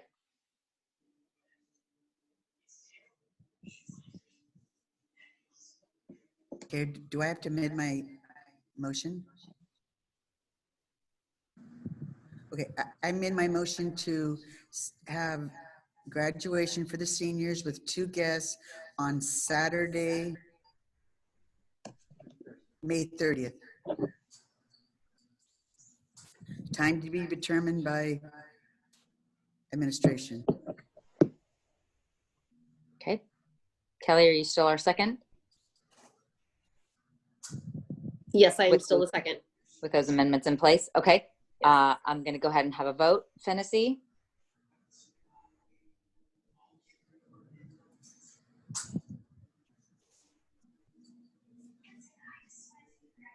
Have your, I don't think you have it. Do you have it unmuted? My vote is no. McAllister? Aye. Weitzel? Aye. Griffith Garcia? Aye. Ortiz? Aye. Motion passes. We will be having an in-person graduation for the high school. Let's move on to 8th grade graduation. My sense of where we are is that we'd like to move forward with the 8th grade plan as is with the drive-up graduation. Is there anyone who has a different opinion? That's right. This will be at the high school though, right? The 8th grade one will end up at the high school. Melissa, can we have them take down the screen showing the high school graduation guidelines? Yes, please. Thank you. Maybe we can go back to the agenda, Lisa. Thank you. The last time that we had spoke, sorry, we got the echoes going on in here. The last time that we had spoke, the idea was to host a drive-through graduation in the front of the high school, move the stage to the front of the high school. Started earlier than we typically would, just due to, you know, needing to take a longer time for people to get out of cars and that type of thing. We would still virtually stream it if that's capable out at the, that would be at least a question. I don't know if kind of over at the high school, we would be able to stream it, but if we could keep it in that format, people kind of the same thing as the parade, have two people in the car with them, come get out of the car, accept your diploma or any other awards at that time, and then go ahead and get back in and leave. There will also be the photographer there. He is available if it is held on Thursday. If not, I have to go in search of another photographer. So also, I'm trying to think of, we would try to pre-record as much of the ceremony as possible as far as teacher presentations or, yeah, that type of, and then that type of thing. Eric, I have a quick question. You mentioned that you would have to go in search of a photographer if we didn't keep it on Thursday. Would we be drive-through for the drive-through? If we don't we have a photographer lined up who would have been doing the high school on Friday if we were to move dates that maybe you would be able to use for a different date? I'm sorry. I guess what we need to know is, Okay, I guess what we need to know is, are we wanting I'm sorry, to keep? Kelly. It's been kind of crazy in here. What, can you repeat your statement? Yes, I'm just curious, are the thoughts to still, with us doing a high school graduation on Saturday, are the thoughts then to still keep 8th grade consistent with it staying on Thursday night? The drive-through graduation, sorry. I don't have a problem hosting it on Thursday night. Okay. That's our, that is a teacher work day for our staff. If any staff was planning on coming to the graduation, they're already there. We've already, yeah, I don't have a problem hosting it on Friday unless there's some glaring reason that we can't. Okay. I feel like I know somebody's contacting and communicating with Jamie, but when the original ideas of graduation and promotion were shared of the drive-through format, and all three, there are four, I guess you'd call it, all four school sites using the same venue at the front of the high school, that was to ease the MOT department and setup. And so I think that Jamie, and choosing dates and time, you want to make sure you talk to Jamie and make sure he can set up a location in the front of the school for Erica's drive-through, and then make sure he can get that moved to the stadium for Josh's. So I just think that whoever's got Jamie's communication, just worth making sure he's feeling part of this. And that's my concern, is making sure Yes. we're not putting too much on Jamie and his staff, because trying to relocate the stage in time for high school graduation, I think makes a lot of work, and I don't know that it's even possible for them to do all of that. Can I just, this is Pamela Kalasich, can I clarify? Erica, you said you'd like to do it Thursday, but then you said you didn't have a problem doing it Friday. I'm hoping you mean Thursday still, because I have already made plans to be gone on Friday and would hate to miss my son's drive-through graduation. Okay, turn yours off. Oh, I haven't get I don't have a problem having it on Thursday if keeping it at the original date. If for I'm okay with it staying on Thursday. My photographer is lined up for Thursday. It's what families have planned on. I know we aren't doing anything extra as the parade or anything along those lines, so that won't be affecting our planning. So I don't foresee a reason we can't do it on Thursday. Becca, I think, are you still thinking yours will be Friday? I'm going to start with a tiny bit of humor. So happy I'm in my office and not in the echo room today.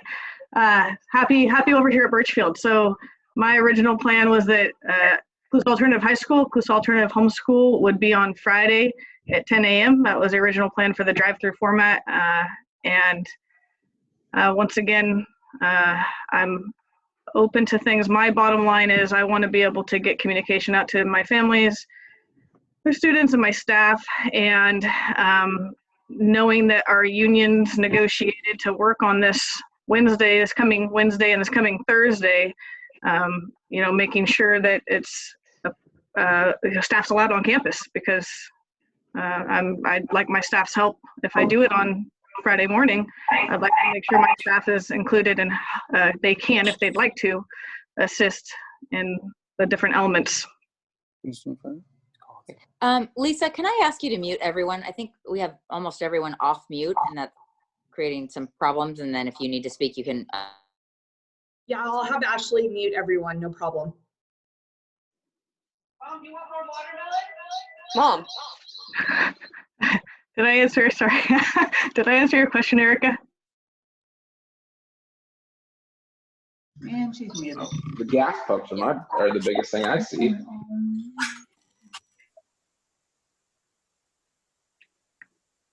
Erica, did I answer your question? Am I good?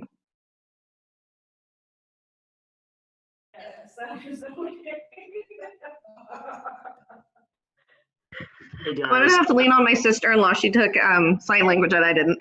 Yes, Thursday would be fine. We'd be able to leave the stage up, and then you can use it for Friday morning for homeschool graduation, and that is one last time that Jamie has to tear down the stage and pick it all back up then they can pick it up and move it to the high school or to the stadium. So I think that sounds a bit more convenient for the MOT staff.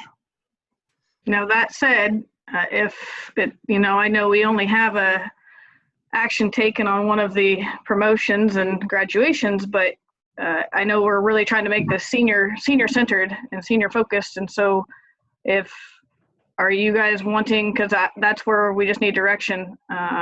If you're wanting us to stick with the drive-through format for Colusa Alternative High School, Colusa Alternative Homeschool students, or if you are wanting that to be moved to the high school in person or in the auditorium where we had it last year in person. I need to know my elements, and then I'll get to planning, but I just, I need to know what kind of graduation you all would like me to do at this point. Hey guys, just before we go any further on any type of plans, can we have Jamie Lay speak on what can and cannot be done with the MOT staff in a timely manner? Because I don't think we can really plan on anything until we hear from him. Because we can plan events, but if they're actually going to happen or not really depends on him and his staff. So do you mind if Jamie speaks, Melissa? You're muted. I'm still in mute, please. Okay, I got it. See, it goes all the ways. Jamie, are you on with us today? Yeah, I'm sitting here listening. Okay. What do you think is realistic? realistically, if we could set the stage up in one spot and do it all in one spot, I don't think we could tear it down Thursday night unless we work all night and then set it up for like a Friday practice for the high school and relocate it. We're gonna have we're just getting it ready because we're already behind the 8 ball on everything else. So what if we set it up in front of the high school as planned and had people with lawn chairs for the high school come and left it there and effectively blocked off the road? Is this a Caltrans road that would make a major problem? Certainly not a thoroughfare to anywhere.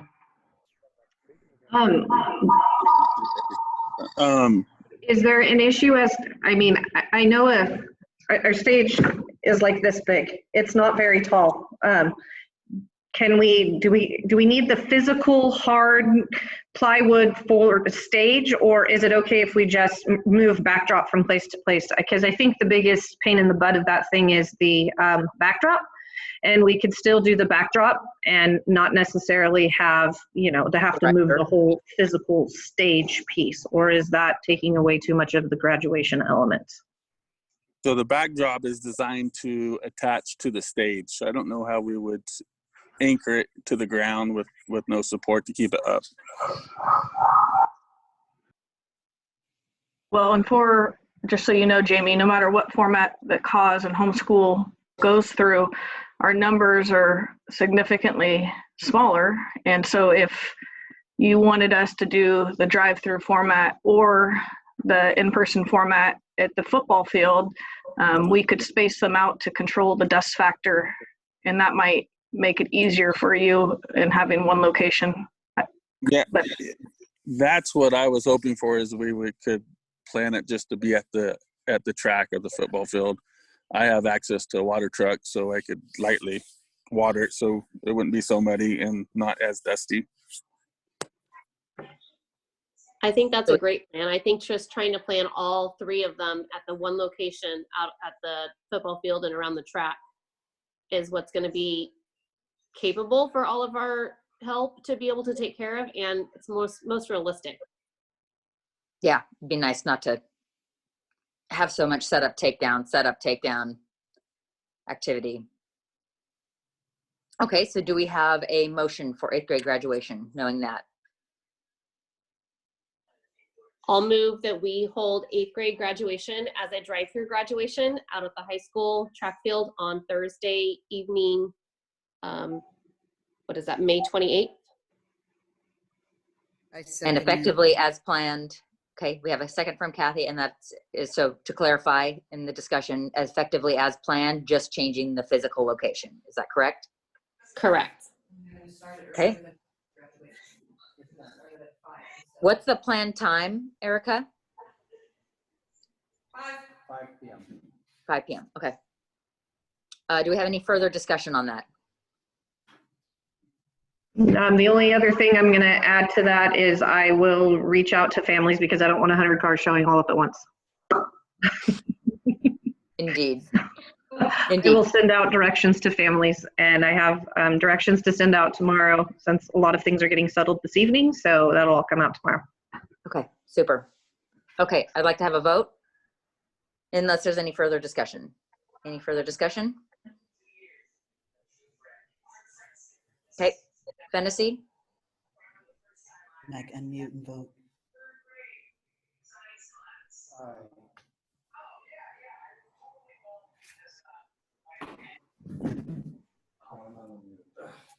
I vote yes. Okay, McAllister? Aye. Weitzel? Aye. Griffith Garcia? Aye. Ortiz? Aye. Motion passes unanimously. We'll be hosting 8th grade graduation from Cars as originally planned Thursday night at the high school at the track. Okay, let's move on to Cause and homeschool. Ms. Changus, would you like to share with us the plan that exists today? Absolutely. The plan that existed was the same format that Josh and Erica had shared, the drive-through format. And we have a photographer lined up, and they get out, they take a picture, and it's spaced out so that and their families could be part of it in the car. Now that all said, I mean, I know public comment is over, but I feel like when public comment was going on for graduation, it was very focused on Colusa High School.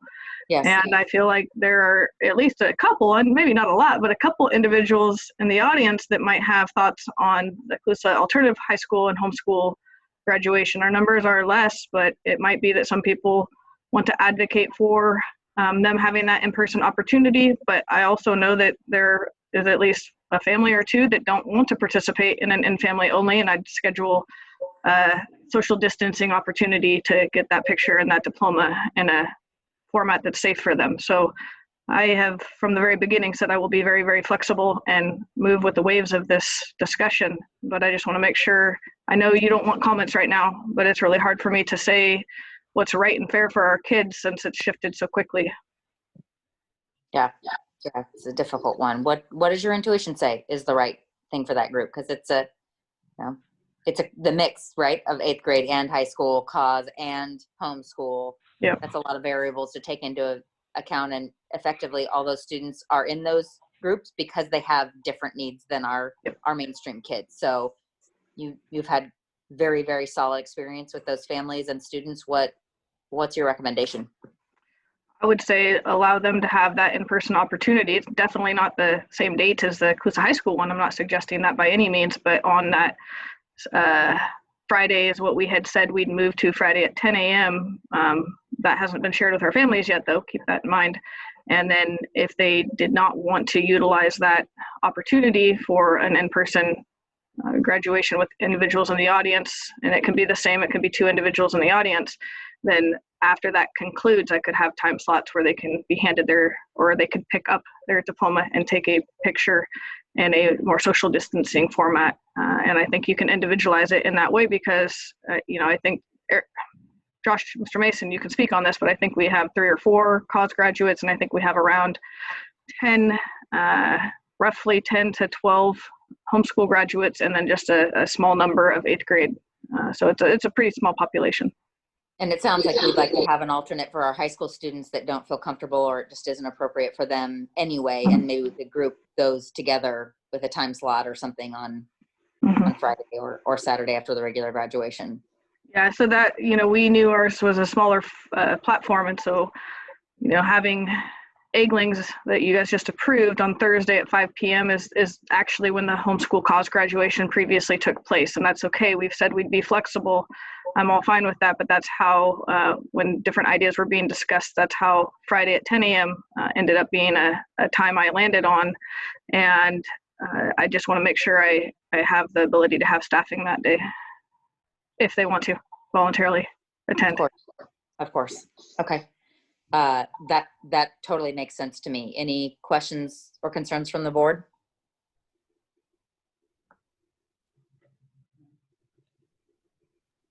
Make sure you unmute yourself if you're muted.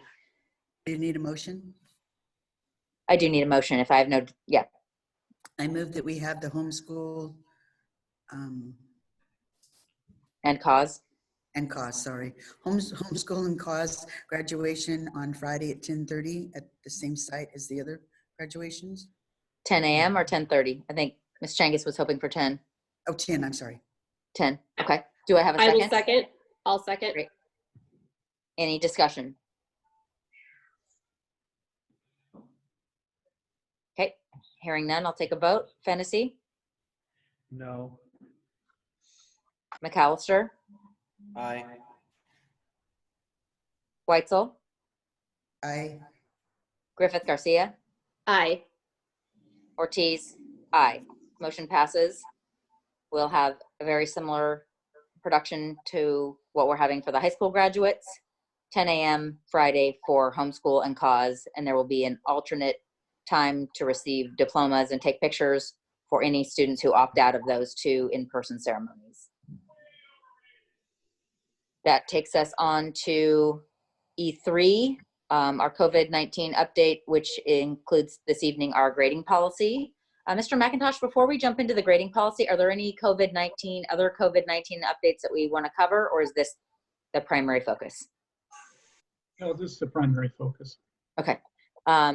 from what I understand, the reason this was added as an agendized item after we created the initial agenda on Monday night is there was some confusion created between the mandate from Mr. McIntosh, I believe it was California Department of Education, or was it the feds that said California that we could not, Department of Education. okay, it would say that we could not have any punitive grading policies. And so we are seeking to clarify our policy that went into place in the light of that policy and make sure that we're in compliance with that, because when grades came out, I think there were some situations where students' grades went down, and that was not an option for us. And so we're seeking to rectify that situation proactively before final grades come out. That's the primary focus of this discussion.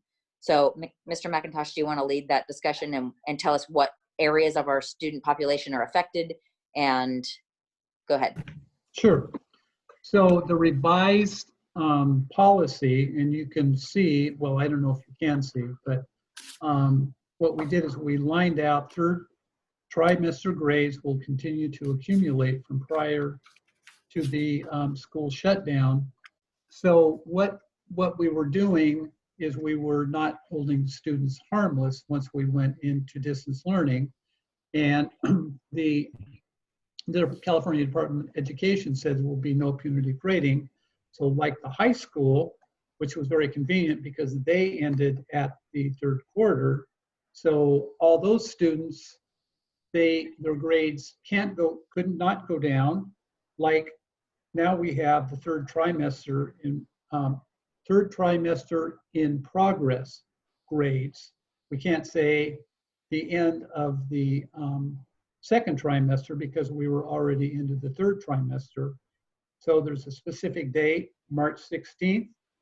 Those will be preserved and cannot be reduced in the third trimester to hold students harmless, unless parents and students opt in for the traditional letter grade, just as they had that option at Colusa High School. So what it does is it equalizes the 7th and 8th grade students with 9-12 students by revising this language, and it guarantees we are we're holding students harmless in this situation. Erica, do you have anything to add?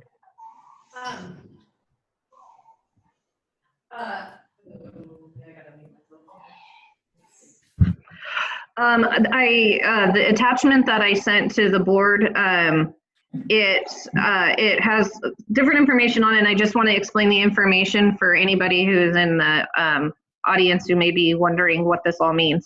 It was requested, what caused the upset was that we had a high number of Fs at our 9-week grading period. We have continued to, yes, accumulate grades because of the students who are opting into grading, and we felt it was appropriate to give them a full picture of where they were before they chose to opt in for grades. And with that, that's kind of what that table breaks down. So this was information that was requested. So that's what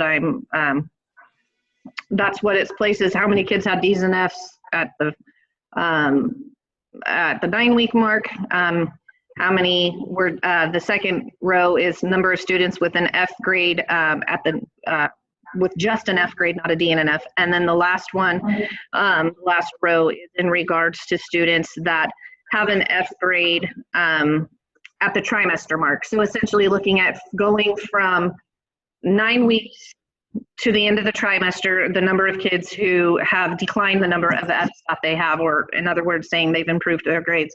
It's very typical of junior high kids to wait till the last minute to get themselves in gear. The very last spot where it says unknown as of 5 o'clock today, that number was 128 students. And so we know from the reaching out that we have done that that is not an indication of students who are not, that don't have services. It's a difficult task for teachers at this time because we have, as does the high school, students that have access but aren't engaging in online learning. So that then is where the second table comes into play. The second table gives different grading scenarios just to give a clear picture to whether it be families or anybody in this board meeting. But if you have student A and they started on 316 with a B grade and they did nothing, or they didn't do work, they had incomplete work in some format, whether it's because they chose to or because they had access learning issues, what will be posted on their report card that goes home at the end of the third trimester is credit, unless they have opted into grading, and then it would transfer to an F grade.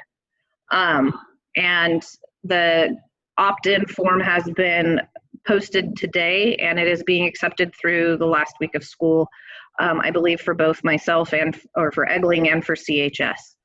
Then we have a student with a B, or student B started with an A on 316, continued to get an A through the last day of school. They will, if they choose credit and complete, they'll have credit.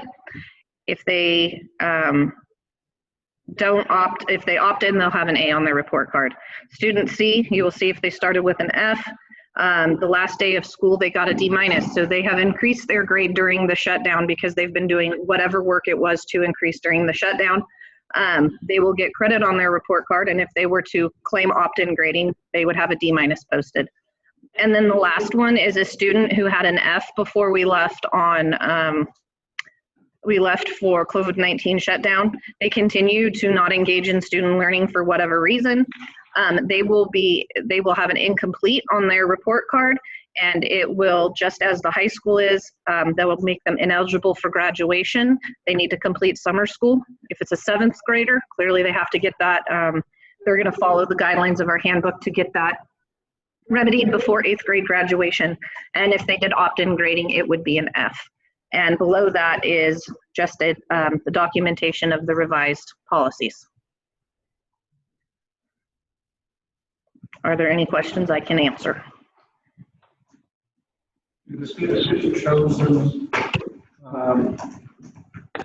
one option, or I guess, or they chose to opt in, but they realized, oh, I'm going to fail, and they opt back out. Good question. No, and that's why we have made it that we did not want information from students on whether or not they wanted to opt in until the end of the school year, so that students had a full understanding of what of where they were before they opted in for grading. So they'll know what their grade is before they make the call. Yes. I will just make a comment too. Yes. The first one is, how many total students in 7th and 8th grade? We have about 225, I think, roughly. And summer school is going to be planned online distance learning as school is right now, correct? Yes, that is the plan for right now. Rebecca or Erica, will you repeat Chris's question? We Good can't. question. Oh. Did you hear? Will you repeat, Chris? Or either Chris, will you unmute yourself? You're muted.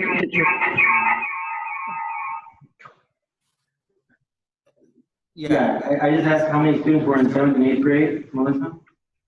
And the second question was if summer school is going to be the same format as school is right now. Online learning.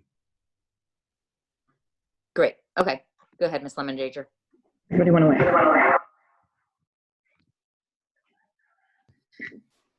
Yes. Yes. Yes. We have about, like I said, we have roughly about 225 7th and 8th graders. And as of right now, for both CHS and for Eggling 7th and 8th grade only, we are offering online summer school. Online only. Mm-hmm. So the concern being, if I guess this is where you're going, Chris, if they didn't do well with online learning first, and we're expecting them to do more online learning, the idea is that they figure it out. That's correct. That's correct. So can I clarify something about grades? So the way it looks to me is that if a student had a passing grade and chose to do nothing for the rest of the third trimester, they would pass. They could have done absolutely nothing and they will pass.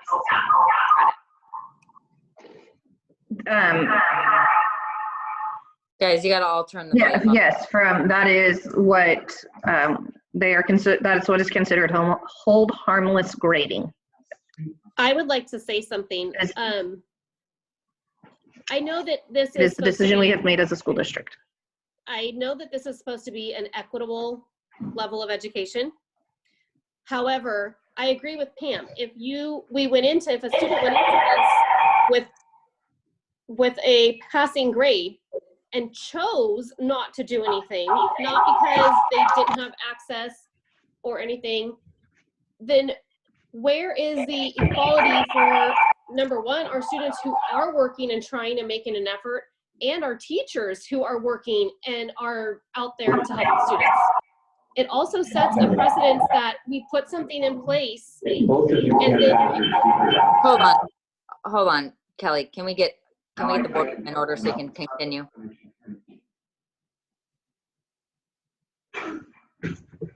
I think you guys need to mute everybody again, and then just have, I think, Kelly just start fresh, muting everybody.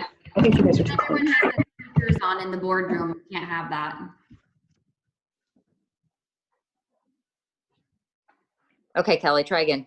Okay, so I understand that we're trying to make sure that this is equitable for everybody.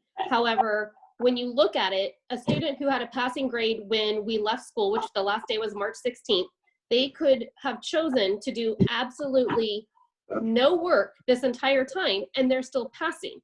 So what does that say to the kids who did work and did make an effort, whether they were 100% successful or not? They made the effort, they kept trying, they were working with teachers. What does that say to those students? And what does that say to our teachers who have been working day in and day out to make sure that they are delivering this to all the kids? I do understand that online distance learning is not for everyone. I know that there are hurdles with this, but I just think that we need to remember we put this into place and the parents were aware of it. And those parents implemented this with their children to make sure that they were held accountable for what was in place. And here we are 7 days before the end of the school year and we want to make adjustments. That to me doesn't seem fair or equitable completely across for everybody, because we have to look at the whole picture. So the thing that I don't understand, sorry, do we have someone else trying to speak in the boardroom? I think so. I think Chris is just asking a question of Scott.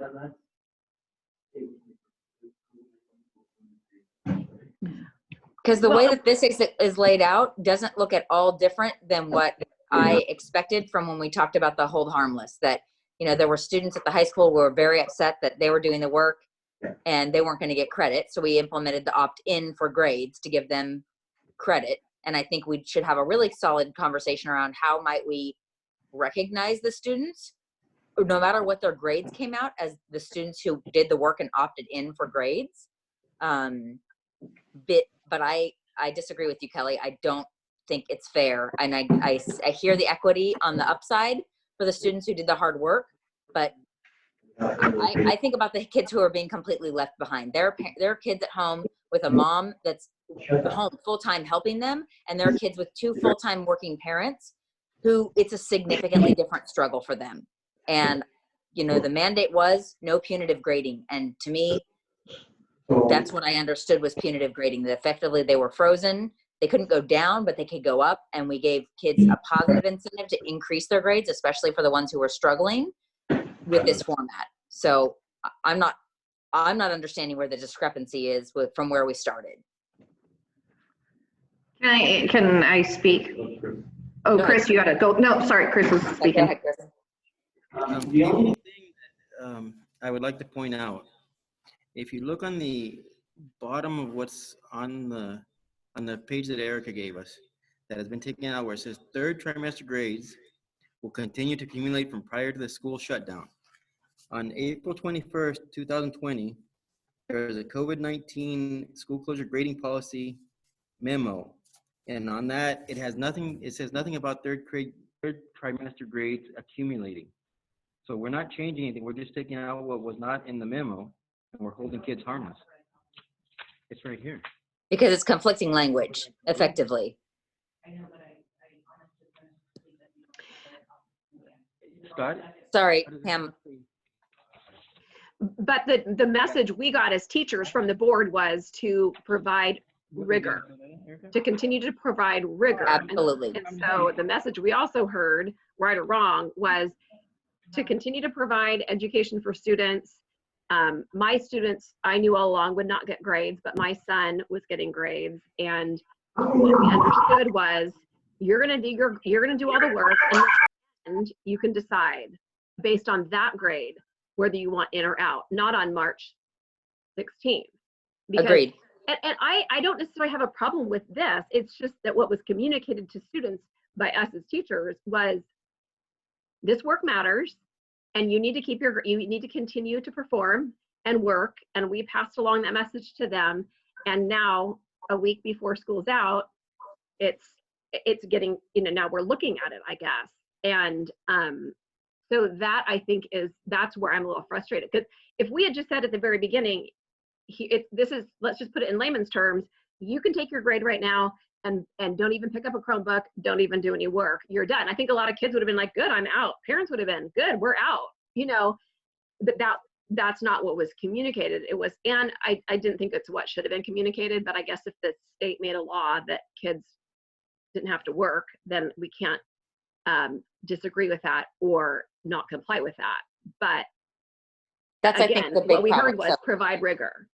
Yeah, and that's exactly what we were hoping for. And what we heard from the principals in our meetings has been basically that the kids who were engaged when we were in school are the kids that are still engaged while we're out of school. We're doing our best. We can't catch every single student, but what our job is as teachers is to provide an educational and engaging educational experience, and that's what we're going with. And all we're trying to do with this conversation and this policy change is to rectify the discrepancy between the elements that are not in compliance with the mandate.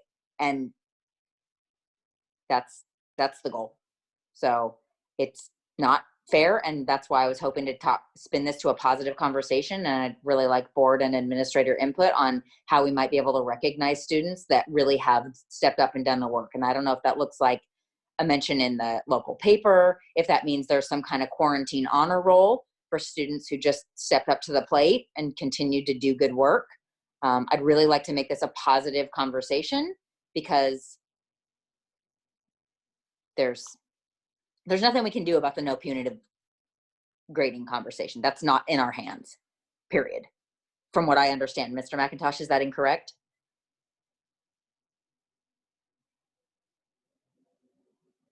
No, that's not incorrect. Okay.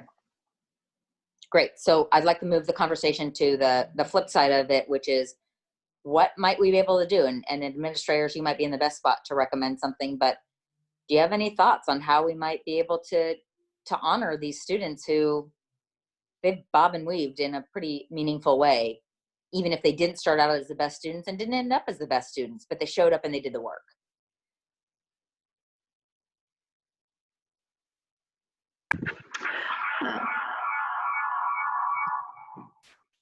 I would encourage all of those students who did the work and who worked hard to opt into grading.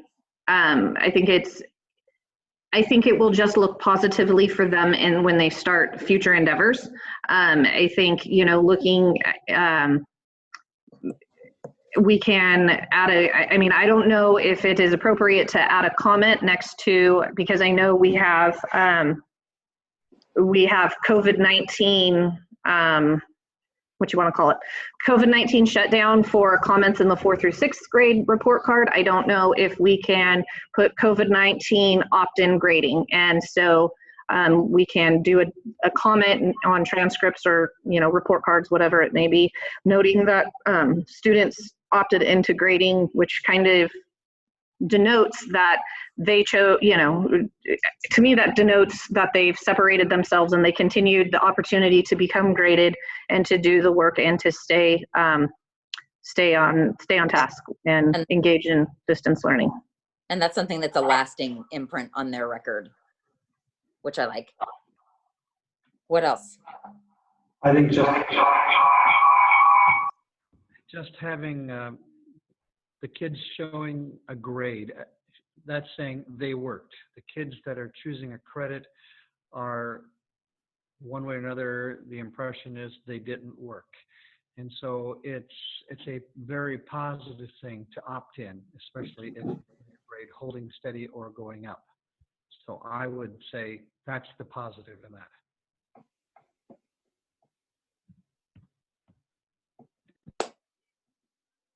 Kelly, you're a creative one. What's your thought process around this?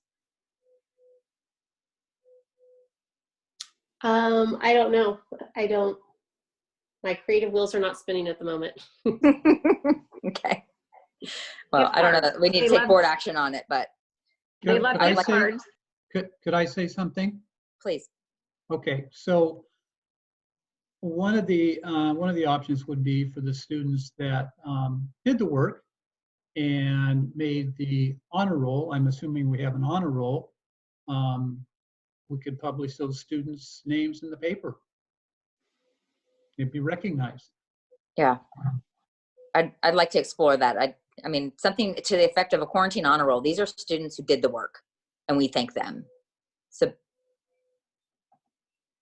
it's something.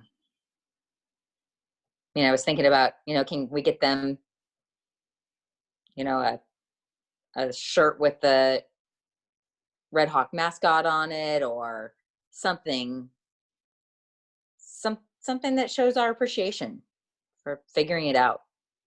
From the Birchfield perspective, we have a list going, and we're gathering information to honor our students when school resumes in some sort of normal format. So I just would rather do things in a little bit more of a,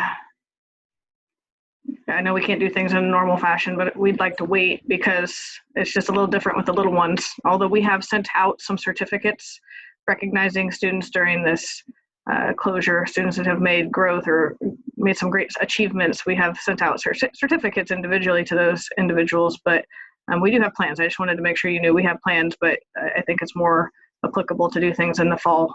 And so we have plans brewing on that. Okay. Yeah, I'm thinking mostly about 7th grade and up, where there are opt-in grades to be had. That, not that some of the little ones aren't really doing special things, but I think if anything, that's more a reflection of what parents have capacity for than it is maybe, you know, maybe as you get closer to 5th and 6th grade, but certainly Birchfield, I think so much of that is driven by parent capacity. And I want to make sure that our 7th grade and up that are affected by grades, that you know, someone's looking at these transcripts, hopefully that we have something to offer. And So Melissa, I don't know, Pam Kalisich came on to say something, but I don't know that it was heard, or at least I didn't hear it. I'm sorry, we can't take any more public comment for items anymore. So thank you. Okay, so I don't think we need to vote on that, but we do need to vote on the grading, I believe, John, right? Or is it already just been dealt with? No, it's actually, this is a guideline. You did not vote on it before. You voted on a board policy and administrative regulation for COVID-19. And this document is a document that communicates the policy that we have for the schools. So great. no, you don't need to So vote. no action. Okay, great. We're going to move on to F, future meeting dates. Do we have any need to meet again before the next board meeting in June?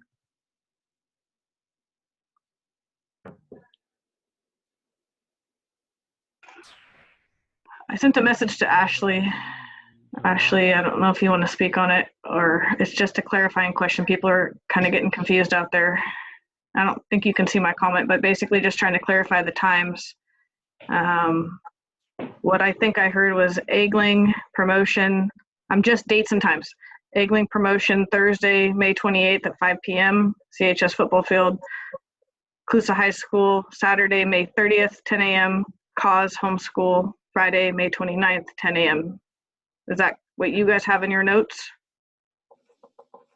Yes, and I'm assuming that the site administrators will be sending something out via Infinite Campus also. Absolutely, absolutely.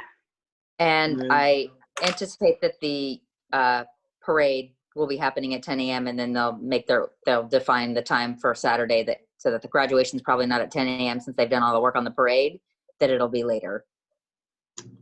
So our guidance right now is to try and have both the parade and the graduation on Saturday. I thought that we had decided that we were going to, I thought Josh had mentioned that it would be better to split them. Is that correct, Josh? Yeah, I was under the impression that we were going to try and jump in with the Lions Club if that was the opportunity. I just want to make sure I'm clear too as well. Okay, we can do that. That's fine. So we're abandoning the parade and going with the in-person graduation, and then we'll jump in with the Lions Club parade. I think that's fine. Okay, and then we also have that opportunity, like Becca said, if they don't feel comfortable, then they can participate in that other ceremony too as well. Yes, there's an opt-out. So we don't force anyone. And again, for all staff, classified and certificated, every bit of this, including the board, is all voluntary. And I think it will be helpful if we can get some guidance from our insurance from Fred on how we might put that in place. It was very helpful to have him on. I don't know if he's still here, but I was appreciative of that. So back to our future board meeting dates. Mr. McIntosh, do you anticipate we need to get back together before that? Sounds like we're rolling forward on getting our superintendent's council together for the budget element. And I haven't heard any need to get together unless you tell me differently. No, I don't think so. Meeting on the 15th. Great. Okay, then I'm going to go ahead and adjourn the meeting. Thank you, everyone. I know we can't accommodate every. Melissa? Go ahead. Go ahead, Kathy. Melissa, before you close, Mike Finney had a good idea. We usually don't meet in July, so maybe we should make sure that we do have a meeting in July because we'll have I agree. the new superintendent here. I agree. I think we should plan for a meeting in July. Okay. Great. Date determined. Okay. Thanks all. Thanks for being here. The structure of the meeting doesn't allow for as much comment as I probably personally like, but it is what it is. And we're trying our best to follow all the rules, even in times of chaos. So thanks everyone for your input. Good evening. Thank you.